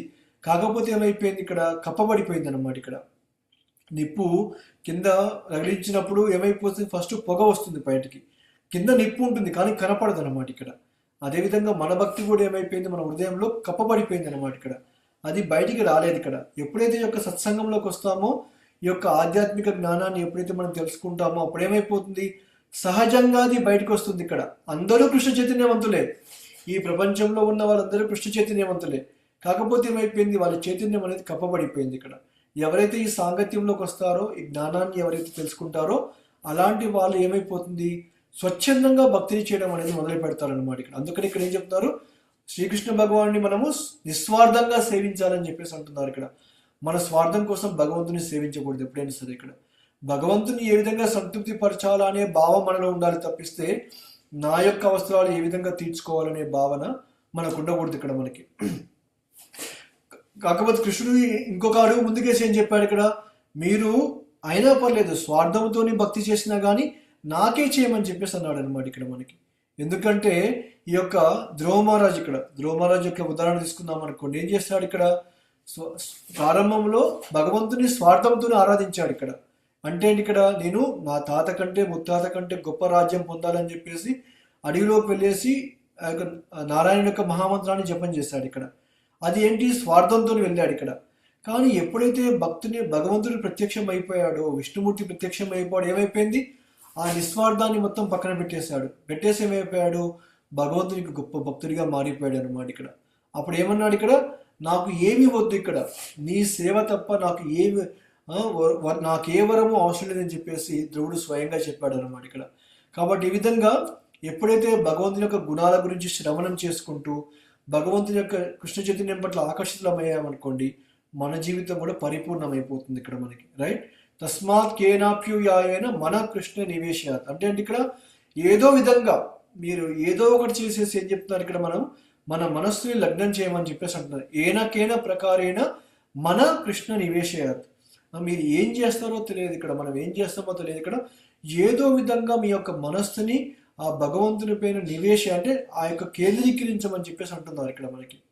అది మన యొక్క భౌతిక జీవితం యొక్క నిజమైన లక్ష్యం ఇక్కడ మనకి. రైట్, సో కాబట్టి అప్పుడు ఏమైపోతుంది, మనం ఎప్పుడైతే భగవంతుని తెలుసుకోవాలని చెప్పి ప్రయత్నిస్తామో భగవంతుడు మనకు సహాయం చేయడం మొదలు పెడతాడు ఇక్కడ మనకి. ఎందుకు, భగవంతుడు మన హృదయంలో ఉన్నాడు కాబట్టి ఇక్కడ. తేషాం సతతయుక్తానం భజతాం ప్రీతిపూర్వకం దదామి బుద్ధి యోగంతం ఏనమాం ఉపయాంతితే అన్నాడు ఇక్కడ మనకి. అంటే ఇక్కడ ఎవరైతే నన్ను ప్రేమతోని సేవించాలని చెప్పి అనుకుంటారో, ఎప్పుడైతే నిరంతరంగా ఆసక్తి కలిగి ఉన్న వాళ్ళు ఎవరైతే ఉంటున్నారో వాళ్ళకి ఏం చేస్తారంట, భగవంతుడు స్వయంగా బుద్ధిని కలిగిస్తాడంట. భగవంతుని చేరుకోవడానికి భగవంతుడే స్వయంగా బుద్ధిని ఇస్తాడని చెప్పేసి అంటున్నాడు ఇక్కడ. తేషాం సతతయుక్తానం, తేషాం అంటే సతతం అంటే ఎల్లప్పుడూ భగవంతుని గురించి ఏం చేయాలంట, ప్రీతిపూర్వకంగా భజన చేయాలంటున్నారు ఇక్కడ. మన స్వార్థంతో కాదు, ప్రీతిపూర్వకంగా ప్రేమతోటి భగవంతుడిని భజించమని చెప్పేసి అంటున్నారు ఇక్కడ. అలా చేస్తే భగవంతుడి హృదయంలో నుంచి మనకు ఆ బుద్ధిని ప్రసాదిస్తున్నాడని చెప్పేసి అన్నాడు ఇక్కడ. ఇది నిజమైన బుద్ధి యోగము, దీనినే భక్తి యోగం అని చెప్పేసి అంటారు ఇక్కడ. ఎందుకు, బుద్ధితోని చేసే యోగమే భక్తి యోగం ఇక్కడ. మిగతా వాళ్ళు ఏంటి ఇక్కడ, వాళ్ళు బుద్ధిని ఉపయోగించట్లేదు ఇక్కడ. వాళ్ళు చేసే యొక్క యోగంలో దీనివల్ల నాకు కలిగే లాభం ఏంటి, ఇక్కడ ఎక్కడికి వెళ్ళిపోతున్నారు, ఇక్కడ దీనివల్ల నేను ప్రయోజనం పొందుతున్నానా లేదా అనే బుద్ధిని ఉపయోగించట్లేదు ఇక్కడ.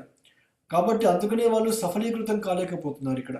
కానీ భక్తి యోగం ఏదైతే ఉంటుందో ఇది బుద్ధి ఉపయోగించేసి ఎవరికైతే చేయాలో, ఎవరికి చేస్తే మన యొక్క జీవితం పరిపూర్ణమైపోతామో, ఎవరికి చేస్తే ఒక బాణంలాగా భగవంతుని చేరుకుంటామో దాని గురించి వివరించేదే ఈ యొక్క భక్తి యోగం అన్నమాట ఇక్కడ. కాబట్టి ఎంతగా మనం శరణాగతి పొందుతామో భగవంతుడు అంత అంత తొందరగా మన దగ్గరకు వచ్చేస్తాడన్నమాట ఇక్కడ మనకి. కాబట్టి ఈ యొక్క చాలా మంది, ఎంతో మంది గొప్ప గొప్ప జ్ఞానవంతులు కూడా ఏం చేస్తారు ఇక్కడ, ఈ కృష్ణ చైతన్యాన్ని అంగీకరించారు ఇక్కడ మనకి. ఈ విధంగా శాస్త్రాన్ని, ఆధ్యాత్మిక ఆచార్యుని యొక్క నిర్దేశకత్వంలో మనకి ఎప్పుడైతే మనం భక్తిత సేవలో నెలకొని ఉంటామో మన జీవితాన్ని పరిపూర్ణం చేసుకోవచ్చు ఇక్కడ. కాబట్టి ఏ విధంగానైతే అర్జునుడు కృష్ణుడికి ఏ విధంగా అయితే శరణాగతి పొందాడో, ఇక్కడ దేవావతి కూడా ఏమైపోయింది ఇక్కడ, అదే విధంగా కపిల భగవానుడి యొక్క శరణాగతి పొందుతుందన్నమాట ఇక్కడ. అప్పుడు ఏం చేసింది, తనను సమర్పించుకుందన్నమాట ఇక్కడ.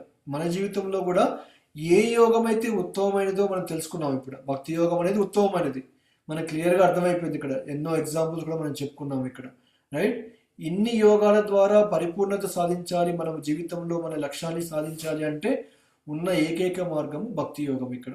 కాబట్టి మనం ఏం చేయాలి, మనం కూడా మన జీవితాన్ని పూర్తిగా భగవంతునికి సమర్పించేసి అలా భక్తి యోగం చేసుకుంటే మనం కూడా మన జీవిత లక్ష్యాన్ని చేరుకోవచ్చు ఇక్కడ. కాబట్టి అన్ని యోగాల కంటే కూడా ఉత్తమమైన యోగం ఏదైనా ఉంది అంటే అది భక్తి యోగం మాత్రమే. ఇది స్వచ్ఛందంగా, అంతేకాదు చాలా సంతోషంగా చేసేది ఇక్కడ. ఎప్పుడైతే మనం ఇలా చేసుకుంటూ పోతామో ఏమైపోతామో, ఇది ఆనందం అనేది ఇంకా ఇంకా పెరుక్కుంటూ పోతుంది తప్పిస్తే తగ్గేది కాదు ఇక్కడ. ఆనందాముది వర్ధనం. ఎంతగా మనం భక్తితో సేవ చేస్తామో అంతగా ఆనందంలో మనం ఉండిపోతాం ఇక్కడ. అంతగా మన జీవితం అనేది ఇంకా ఇంకా ఇంకా పెరుక్కుంటూ భగవంతుని దగ్గరికి అలా వెళ్ళిపోతాం అనమాట ఇక్కడ. కాబట్టి ఏ యోగాల గురించి ఆలోచించదు ఇక్కడ మనకి.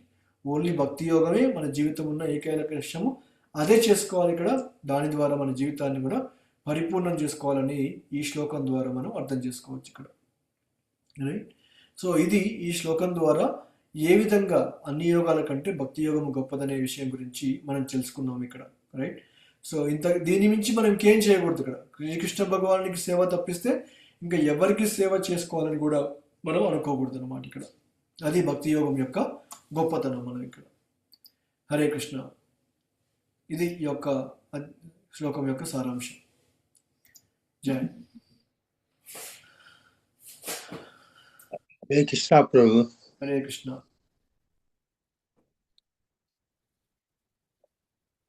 అర్థమైందా అర్థమైంది ప్రభు. భక్తి యోగం అంటే ప్రాముఖ్యత ఏంటనేది విషయం గురించి?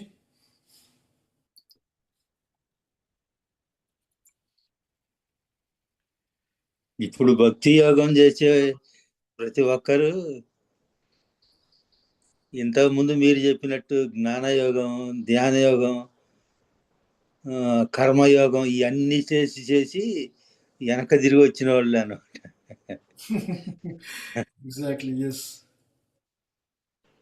ఇప్పుడు అక్కడ వచ్చి కుదరదు కాబట్టి ఏది అక్కడికి వెళ్ళాలి ఆ మార్గం అంటే మళ్ళీ పతనం చెంది భక్తి యోగానికి వచ్చామని మీరు చెప్పినట్లు చాలా బాగుంది. యా. సో కాబట్టి మనం ఇంతకుముందు జన్మలో మనం యోగులం కావచ్చు, మనకు తెలియదు ఇక్కడ. మన బ్యాక్గ్రౌండ్ ఏంటనేది మనకు తెలియదు ఇక్కడ. బట్ ఏదైతే ఉంది ఇక్కడ, సో అక్కడి నుంచి పతనం చెందేసి మళ్ళీ ఇక్కడికి వచ్చాము. మళ్ళీ భక్తి చేసుకునే అవకాశాన్ని భగవంతుడు కల్పించాలని చెప్పి అర్థం చేసుకోవాలి ఇక్కడ మనం. అయ్యుండొచ్చు ప్రభు. ఎందుకంటే ఇప్పుడు నియమాలు పాటించగలుగుతున్నాం అంటే ఇప్పుడు ఒక రోజు కాదు కదా, ఇప్పుడు దగ్గర 5 years దాటిపోయింది. నియమాల మీద మన పక్కన అన్నీ చూస్తున్నాం కానీ వాటి మీద మనకు ఆసక్తి లేకుండా మనం నియమాలను పాటిస్తున్నాం, భక్తి యోగంలో కొనసాగుతున్నాం అంటే భగవంతుడు మళ్ళీ అవకాశం ఇచ్చాడు అనమాట. పతనం చెందావు కాబట్టి మళ్ళీ అవకాశం ఇచ్చి ఈ రోజులో మీరు చెప్పిన మార్గాలు ఎన్నో చెప్పారు కదా, ఫ్లైట్ ఎక్కి తొందరగా రాండి నా దగ్గర కానీ భక్తి యోగాన్ని ప్రసాదించేది.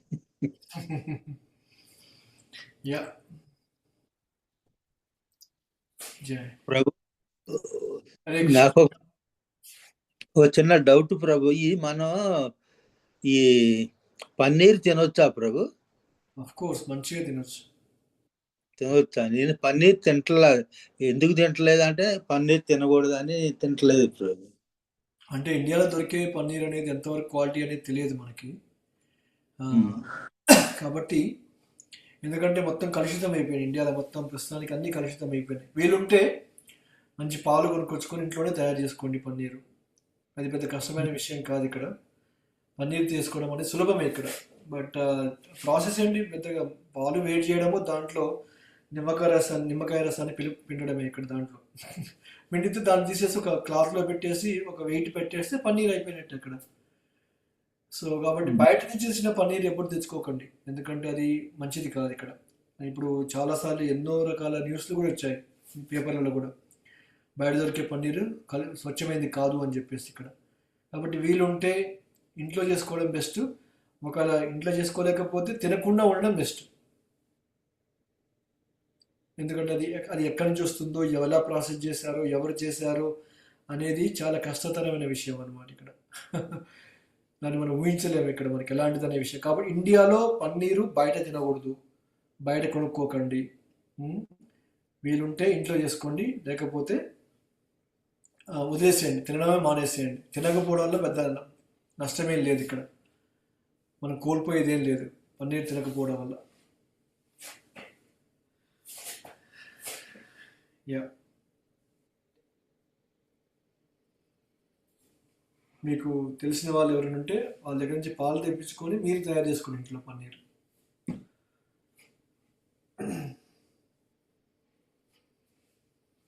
పాలు వేడి చేసి దాంట్లో పెట్టాలా బాబు? ఎగ్జాక్ట్లీ, ఆ ప్రాసెస్ ఉంటుంది లేండి, ప్రాసెస్ ఉంటుంది. మీరు చేస్తారని కూడా చెప్పండి, ఫోన్ చేసి చెప్తాను మీకు. గౌహతిలో పాలు అమ్మే కాడ వాళ్ళు సొంతగా పన్నీర్ తయారు చేశారు ప్రభు. ఎక్కడ? గౌహతి, అస్సాం. అస్సాంలోనా? యా, కొంతమంది తయారు చేస్తారు, కొంతమంది ఉన్న వాళ్ళకి ఉంటారు. బట్ మనం ఉన్న పరిస్థితుల్లో ఇప్పుడు మీరున్న దగ్గర లేకపోవచ్చు, అలాంటి వాళ్ళు లేకపోవచ్చు ఇక్కడ. దాని బదులు తినే కంటే బదులు తినకుండా ఉండడమే మంచిది ఇక్కడ, ఆరోగ్యానికి మంచిది కాదు. ఇండియాలో ఎస్పెషల్లీ ప్రభు పాలే కలుషితం అయిపోయింది, పాలే కలుషితం అయిపోయింది. ఎగ్జాక్ట్లీ, ఇంకా ఘోరం అది. అవును, అందుకనే మనం ఇండియాలో పాలు తిన్నాం అనుకోండి, అది 2 రోజుల తర్వాత కూడా అట్నే ఉంటాయి, పెరుగు అట్లా బయట పెట్టినా కానీ. అంటే అర్థం ఏంటి, ఇక్కడ దాంట్లో కెమికల్స్ ఉన్నాయని అర్థం అనమాట. చాలా ఘోరంగా ఉన్నాయి. స్వచ్ఛమైన పాలు అయితే వెంటనే పాడైపోతాయి బయట పెడితే. మనం అవి బయట తెచ్చుకున్న పాలు మనం బయట పెట్టామనుకోండి 2 రోజుల వరకు అట్నే ఉండిపోతాయి, పాడు కావు ఇక్కడ. ఎందుకు? దాంట్లో కెమికల్స్ వేశారనమాట వాళ్ళు. చాలా జాగ్రత్తగా ఉండాలి ఇండియాలో, అన్నీ కలుషితం అయిపోయినాయి చెప్పాలంటే. గోశాల ఉంటే మీ దగ్గరలో వెళ్ళి పాలు తెచ్చుకోండి, అక్కడి నుంచి ఆ పాలు తాగండి. లేకపోతే జాగ్రత్తగా ఉండాలి పాల విషయంలో మాత్రం. హరే కృష్ణ. ఇంకేమన్నా ప్రశ్నలు ఎవరికన్నా ఈరోజు భక్తి యోగం ద్వారా? దేవహూతి మాత సేమ్ అర్జునుడు లాగా కపిల భగవాన్ అడుగుతుంది అని మన అందరి కోసం అడుగుతున్నట్టు ఉంది ప్రభు. ఆమె కోసం కాదు, ఆమె ఆల్రెడీ భక్తురాలు, అన్నీ తెలుసుకున్న అర్జునుడు లాగా. కానీ అందరి కోసం కపిల భగవాన్ని దేవహూతి మాత అడుగుతుందని అర్థం అవుతుంది గురు. ఫుల్ కాన్సన్ట్రేట్ తోని విను ప్రభు, ఫుల్ కాన్సన్ట్రేట్ తోని వినగలుగుతున్నాం ప్రభు. ఏ మాత్రం డైవర్షన్ లేదు, కంప్లీట్ ఆ మనసు పెట్టి బుద్ధి పెట్టి వినాల్సిందే. థ్యాంక్ యూ అండి. ఎస్ మాతాజీ. హరే కృష్ణ ప్రభుజీ. ప్రభుజీ, మీరు నామం చేసేది మన కోసం కాదు, మనం జపం చేసేది భగవంతుడి సంతోష పెట్టడం కోసం అన్నారు చూడండి.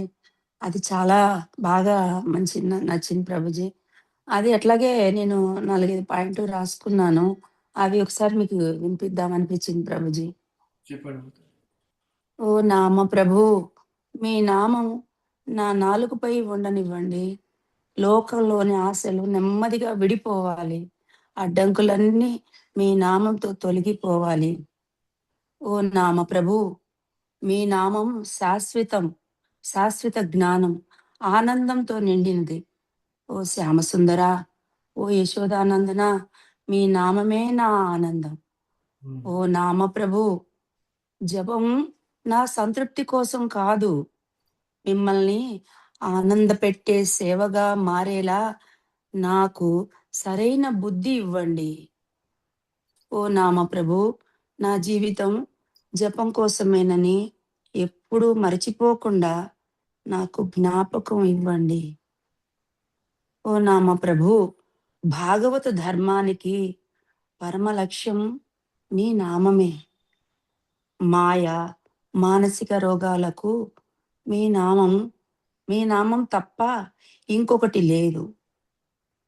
ఓ నామ ప్రభు, మీ నామ జపమే రక్షణకు ఏకైక మార్గం. మీ నామంలోనే గోలోక ధామం చేరే కృప ఇవ్వండి. ఓ నామ ప్రభు, నా మనసు మిమ్మల్ని ఆలోచనలలో మీ యొక్క ఆలోచనలో అడ్డంకులు ఉన్నాయి. దయచేసి మీ నామాన్ని విని శక్తి ఇవ్వండి. ఓ నామ ప్రభు, నామం చేయడానికి నాకు అర్హత లేదు. మీ అహేతుక కరుణ ద్వారా మాత్రమే నేను జపం చేస్తున్నాను. ఓ గౌరహరి, పవిత్ర నామానికి జరిగే అపరాధాల నుంచి మమ్మలను కాపాడండి. హరే కృష్ణ హరే కృష్ణ, కృష్ణ కృష్ణ హరే హరే, హరే రామ రామ రామ హరే హరే. హరే కృష్ణ ప్రభుజీ. హరే కృష్ణ మాతాజీ, జై. ఎక్కడి నుంచి వచ్చారు ఇది మీరు? అదే నామాపరాధాలు ఉన్న తర్వాత నామాపరాధాలు. నామం చేసుకుంటూ ఉంటే ప్రభు, మన యూట్యూబ్ లోనే మన అదే ప్రభుపాదుల వారి గురించి వింటూ ఉన్నాను. వింటూ ఉంటే సడన్ గా ఇవి స్క్రోల్ అయినాయి ప్రభు. నాకు బాగా అనిపించింది, నోట్ డౌన్ చేసుకున్నాను ప్రభు. ఓకే ఓకే, జై. బాగుంది, బాగుంటుంది అది. కరెక్ట్ మాతాజీ. నామదేవుడి గురించి, భగవంతుడు నామం రూపంలో ఉన్నాడు కదా ప్రభు.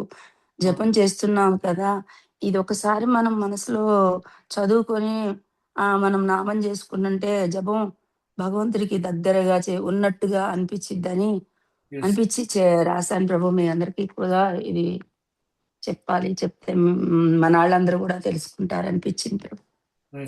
పంపించండి, గ్రూప్ లో పంపించండి మీరు. అలాగే ప్రభు. హరే కృష్ణ గ్రూప్ లో హరే కృష్ణ. జై. హరే కృష్ణ. హరే కృష్ణ ప్రభు. హరే కృష్ణ. భగవద్గీత తర్వాత మనం ఎన్నో ఉపదేశాలను మీరు మాకు అందించడం జరిగింది, కానీ అన్నిటి యొక్క లక్ష్యం కూడా భక్తి యోగం వైపే నడుస్తున్నాయి ప్రభు. ఫ్లైట్ లో పోయేటట్టుగానే ఈరోజు చెప్పిన దాంట్లో. సో ఏ లక్ష్యమైనా కూడా భక్తి యోగం ద్వారానే మనం భగవంతుని ధ్యానించుకోగలం, భగవంతుని సేవ చేసుకోగలం, భగవంతుని చేరుకోగలము అనేది అర్థమవుతుంది ప్రభు. అదే మన జీవితం లక్ష్యం లాగా మారిపోవాలి, అది మెయిన్, చాలా ఇంపార్టెంట్. ప్రభు, ఇప్పుడు మీరు గౌరంగ దర్శన్ ప్రభు మీరు చెబుతుంటే నాకు గౌరంగ దర్శన్ ప్రభు కొంచెం గుర్తు వస్తున్నాడు ప్రభు. చెప్పాలంటే అలానే ఫాలో అవుతున్నారు ప్రభు. మీరు అన్ని ఎగ్జాంపుల్ తో వివరిస్తున్నారు, చాలా మంచిగా అర్థం అవుతుంది ప్రభు. ప్రభు నాకు శిక్షా గురువు. సో ప్రభు ఏదైతే చెప్తారో మీకు అదే చెప్తున్నాను ఇక్కడ. నేను ఏదైతే వింటున్నానో, ఏదైతే చదువుతున్నానో మీకు అది చెప్తున్నాను ఇక్కడ. సో ఇదంతా కూడా పూర్వ గురువుల యొక్క ఆశీస్సులు. మనం ఎవరిని ఫాలో అవుతామో వాళ్ళ ద్వారా జ్ఞానాన్ని తీసుకుంటాం. వాళ్ళలాగా చెప్పడానికి అది మనకు ఏం దానికి తగ్గట్టు ఆతృత కానీ మనం నేర్చుకోవాల్సినటువంటి ఉత్సాహం కానీ ఉంటేనే ఆ విధంగా మనం చెప్పగలుగుతాము. అది మీ లోపల ఉంది, మీరు అలాగే దాన్ని ఫాలో అవుతున్నారు. మాకు కూడా అక్కడ కనెక్ట్ అయినాం మేము. యాక్చువల్గా గౌరాంగ ప్రభుజీ తోటి కనెక్ట్ అయ్యే ఉన్నాం. అది చెప్పే విధానం వేరే ఉంటుంది. అది నేను ఇంత ముందు కూడా చాలాసార్లు చెప్పాను ప్రభు. ఎంతో మందితో సింక్ కాలేము, మనకు సింక్ అయిన వాళ్ళతో మాత్రమే మనం కంటిన్యూ అవుతాం, ఫాలో అవుతాం. ఈ స్నేహం కూడా అంతే కదా.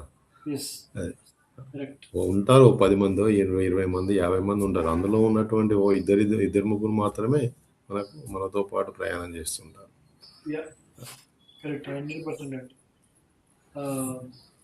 యా దాంట్లో శ్రవణము మీరు చెప్పిందండి, శ్రవణం ఇంపార్టెంట్ అనేటువంటిది. సో మనకు ఆ శ్రవణం వింటుంటేనే వినాలనిపిస్తుంది అనమాట, ఆ చెప్పుతూ ఉంటేనే. అంటే ఎదుటివారి గురువుకు నాలెడ్జ్ ఉంది, అది మన చెవులకు ఇంపుగా ఉంది, మనం దాన్ని తీసుకోగలుగుతున్నాం అన్నప్పుడు కంటిన్యూ చేస్తాం. అది మీరు చేస్తున్నారు, మేము చేస్తున్నాము. యా అంత గురువులు హరే దైవ కృష్ణ. భక్తులు అయితే కొంచెం ప్రోగ్రెస్ అయితే అవుతున్నాం ప్రభు. Thank you very much. Hare Krishna. Thank you. మరి మీ అంత కాకపోయినా మేమైతే ఎన్నో కొంత అవుతున్నాం. అది సో మాయ అయితే కొంచెం దూరం అయితే వెళ్ళిపోతుంది, అఫ్ కోర్స్.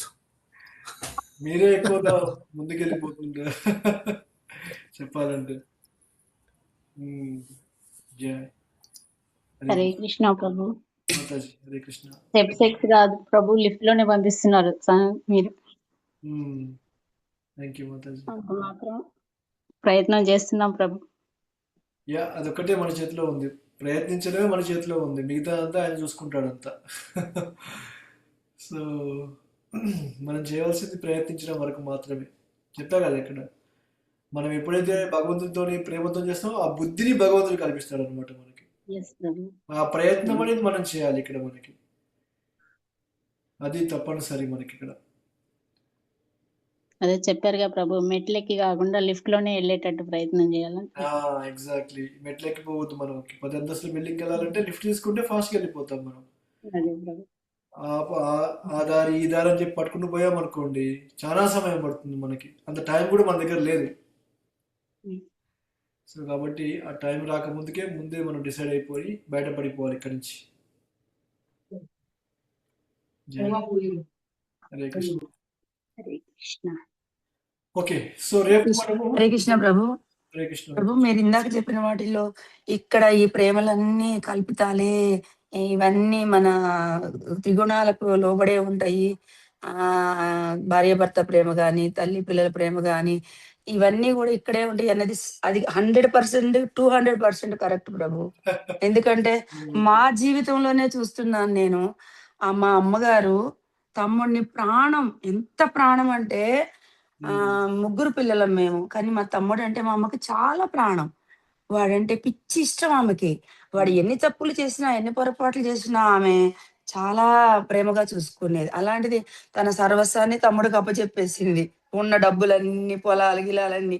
ఇప్పుడు తమ్ముడు అమ్మని దగ్గరికి రానివ్వట్లేదు. అమ్మ అంటే ఒక శత్రువు చూసినట్టు చూస్తున్నాడు ప్రభు. ఇప్పుడు ఆమె మీరు చెప్పిన మాటే గుర్తొచ్చింది. ఇప్పుడు ప్రేమిస్తాము, కొన్నాళ్ళకి అది శత్రువుగా మారిపోయింది అన్న మాట వెంటనే కనెక్ట్ అయింది ప్రభు. అమ్మ నిజమే కదా అనిపించింది నాకు. భౌతిక అదే ప్రపంచం భగవంతుడి మీద ప్రేమ చూపిస్తే భగవంతుడు ఏదో ఒక దారి చూపించేటోడు. చూపించేవాడు. అలాంటిది బిడ్డల మీద ప్రేమ చూపిస్తే అదంతా అసలు అవసరం లేని అనవసరం అయిపోయింది ప్రభు. ఎగ్జాంపుల్, చాలా ఎగ్జాంపుల్స్ చూస్తాం మన సమాజంలో, ప్రతిరోజు చూస్తుంటాం. పిల్లల్ని ఎంతో ప్రేమతోటి తినకుండా పెంచిన వాళ్ళు చాలా మంది ఉంటారు. పెరిగి పెద్దయినాక వాళ్ళని పక్కన పట్టేసి వెళ్ళిపోతారు, ఎటో వెళ్ళిపోతారు వాళ్ళని చూసుకోకుండా. ఎన్ని ఎగ్జాంపుల్స్ ఉంటాయి మనకి, రైట్? అంతే ప్రభు, అంతే అయ్యింది. ఇప్పుడు మా కళ్ళతో మేము చూస్తున్నాం ప్రభు, ఈ రోజు కనెక్ట్ అయ్యాము. ఎందుకంటే ఇవన్నీ ఇక్కడిక్కడ ప్రేమలన్నీ నిజమైన ప్రేమలు కాదు. భగవంతుడు సంబంధం, భగవంతుని చూసే ప్రేమే అసలు నిజమైన ప్రేమ అన్నది అక్షరాల 100-200% కరెక్ట్ ప్రభు. నాగమణి మాత, మీరు చెప్పారు కదా మీ యొక్క బ్రదర్ ఎవరైతే ఉన్నారో వాళ్ళ పిల్లల నుంచి ఆయన కూడా అదే ఫేస్ చేస్తారు. అది ప్రభు, అది జరుగుతుంది. అది అర్థం చేసుకుంటే చాలు. మనం దాన్ని అర్థం చేసుకోవడానికి క్లాసులు ఉన్నాం ఈ రోజు. కానీ అది జరగచ్చు. కాకపోతే ప్రస్తుత పరిస్థితి సఫర్ అవుతున్నారు కదా, అమ్మ సఫర్ అవుతుంది, నేను సఫర్ అవుతున్నాను, ఫ్యామిలీ మొత్తం మాకు సఫర్ అయిపోతున్నాము. కానీ ఆయన మాత్రం హ్యాపీగా అమ్మ పాపం కళ్ళనీళ్ళు పెట్టుకొని ఫోన్ చేస్తే ఫోన్ ఎత్తడు. వేరే వాళ్ళ చేత కబురు చేసి అడిగిస్తే వాళ్ళకెందుకు చెప్పావు, వీళ్ళకెందుకు చెప్పావు అని వాళ్ళని తిడుతున్నాడు. ఈ విధంగా చాలా సఫర్ అవుతుంది ప్రభు అమ్మ. ఆమె పరిస్థితి రోజు రోజుకి ఆ సఫరింగ్ లోనే దిగజారిపోతుంది, చూడలేకపోతున్నాను. అందుకనే భౌతికమైన ప్రేమలు అలా ఉంటాయి. అందుకనే ప్రభుపాద గారు ఎప్పుడేం చెప్తారంటే, భౌతికమైన వాళ్ళని ఎక్కువ ప్రేమ పెట్టుకోండి, భగవంతుని మీద మీ ప్రేమను పెట్టుకోండి. ఎందుకంటే ఆయన జన్మ జన్మలకి మీతో పాటు వచ్చేసి మీ ప్రేమను స్వీకరిస్తాడని చెప్పారు ప్రభుపాదుల వారు. ప్రభు దానికోసమే దీంట్లో ఉన్నాము, అందుకనే రైట్ రైట్ అండ్ కొనసాగిస్తున్నాము. అది ఏంటంటే రుచి దొరికింది కాబట్టి. ఎగ్జాక్ట్లీ. ఏ ఎగ్జాంపుల్ చెప్తా ప్రభు, ఇంట్లో ఇద్దరు పిల్లలు ఉంటే, అమ్మాయి అబ్బాయి ఉంటే, అబ్బాయికి పెరుగు పెట్టేసి అమ్మాయికి సల్లబోసే వాళ్ళు కూడా ఉన్నారు, చూసా నేను. అవునవును. ఏంటంటే అంత పిచ్చి ప్రేమ ఇప్పటికీ స్టిల్ ఉన్నారు ఉత్తరప్రదేశ్ లో, యా ట్రూ. అబ్బాయి అంటే అలా ఉంది. ఇంకా ఆ తారతమ్యం ఇంకా ఉంది సమాజంలో. అమ్మాయిలు అంటే ఒక విధంగా, అబ్బాయిలు అంటే ఒక విధంగా చూసుకుంటూ పోయే తల్లిదండ్రులు చాలా మంది ఉన్నారు ఇప్పటికీ కూడా. ఇంకా ఇక కలియుగం కాబట్టి మనం ఏమనలేం బ్రో. ఇలాంటి జ్ఞానం తీసుకుంటేనే కొంత చేంజ్ అవుతారు అని ఎక్స్పెక్ట్ చేయొచ్చు అంతే. కానీ మనం చేసిన దానికి డెఫినెట్ గా ముందు తరాలలో మనం ఆ బాధలు అవి కానీ అన్ని అనుభవిస్తాం ప్రభు, డెఫినెట్ గా. ఎందుకంటే మనకు భగవంతుడు ఉన్నాడు, చూస్తాడు అన్నారు కదా, ఇందు లేడని అందుగలడని. సో ప్రతి జవటం నుంచి చూస్తాడు వీడికి ఏ విధంగా కష్టాలు ఇవ్వాలని. ఈ రోజు సంతోషంగా ఉండొచ్చు, మేబీ డబ్బు ఉండొచ్చు, మేబీ పవర్ ఉండొచ్చు, అది. సో అది కొన్నాళ్ళ తర్వాత తీసేస్తాడు భగవంతుడు. ఏది కావాలో అది ఇస్తాడు, ఏది అవసరం లేదో అది తీసేస్తాడు అని భగవంతుడే చెప్పాడు కదా. హరే కృష్ణ. థ్యాంక్ యూ అందరికి, ధన్యవాదాలండి. So nice discussion. మళ్ళీ మనం రేపు 30వ శ్లోకం చర్చించుకుంటూ ముందుకు వెళ్ళిపోతాం, ఓకేనా? దేవావతి ఇంకొక ప్రశ్న వేసేసి ఈ అధ్యాయాన్ని ముగిస్తుంది, తర్వాత నెక్స్ట్ అధ్యాయంలోకి వెళ్ళిపోదాం. హరే కృష్ణ. హరే కృష్ణ హరే కృష్ణ కృష్ణ కృష్ణ హరే హరే, హరే రామ రామ రామ హరే హరే. శిల ప్రభుపాద కీ జై, అనంత కోటి వైష్ణవ బృంద కీ జై. ఓం తత్సత్. హరే కృష్ణ.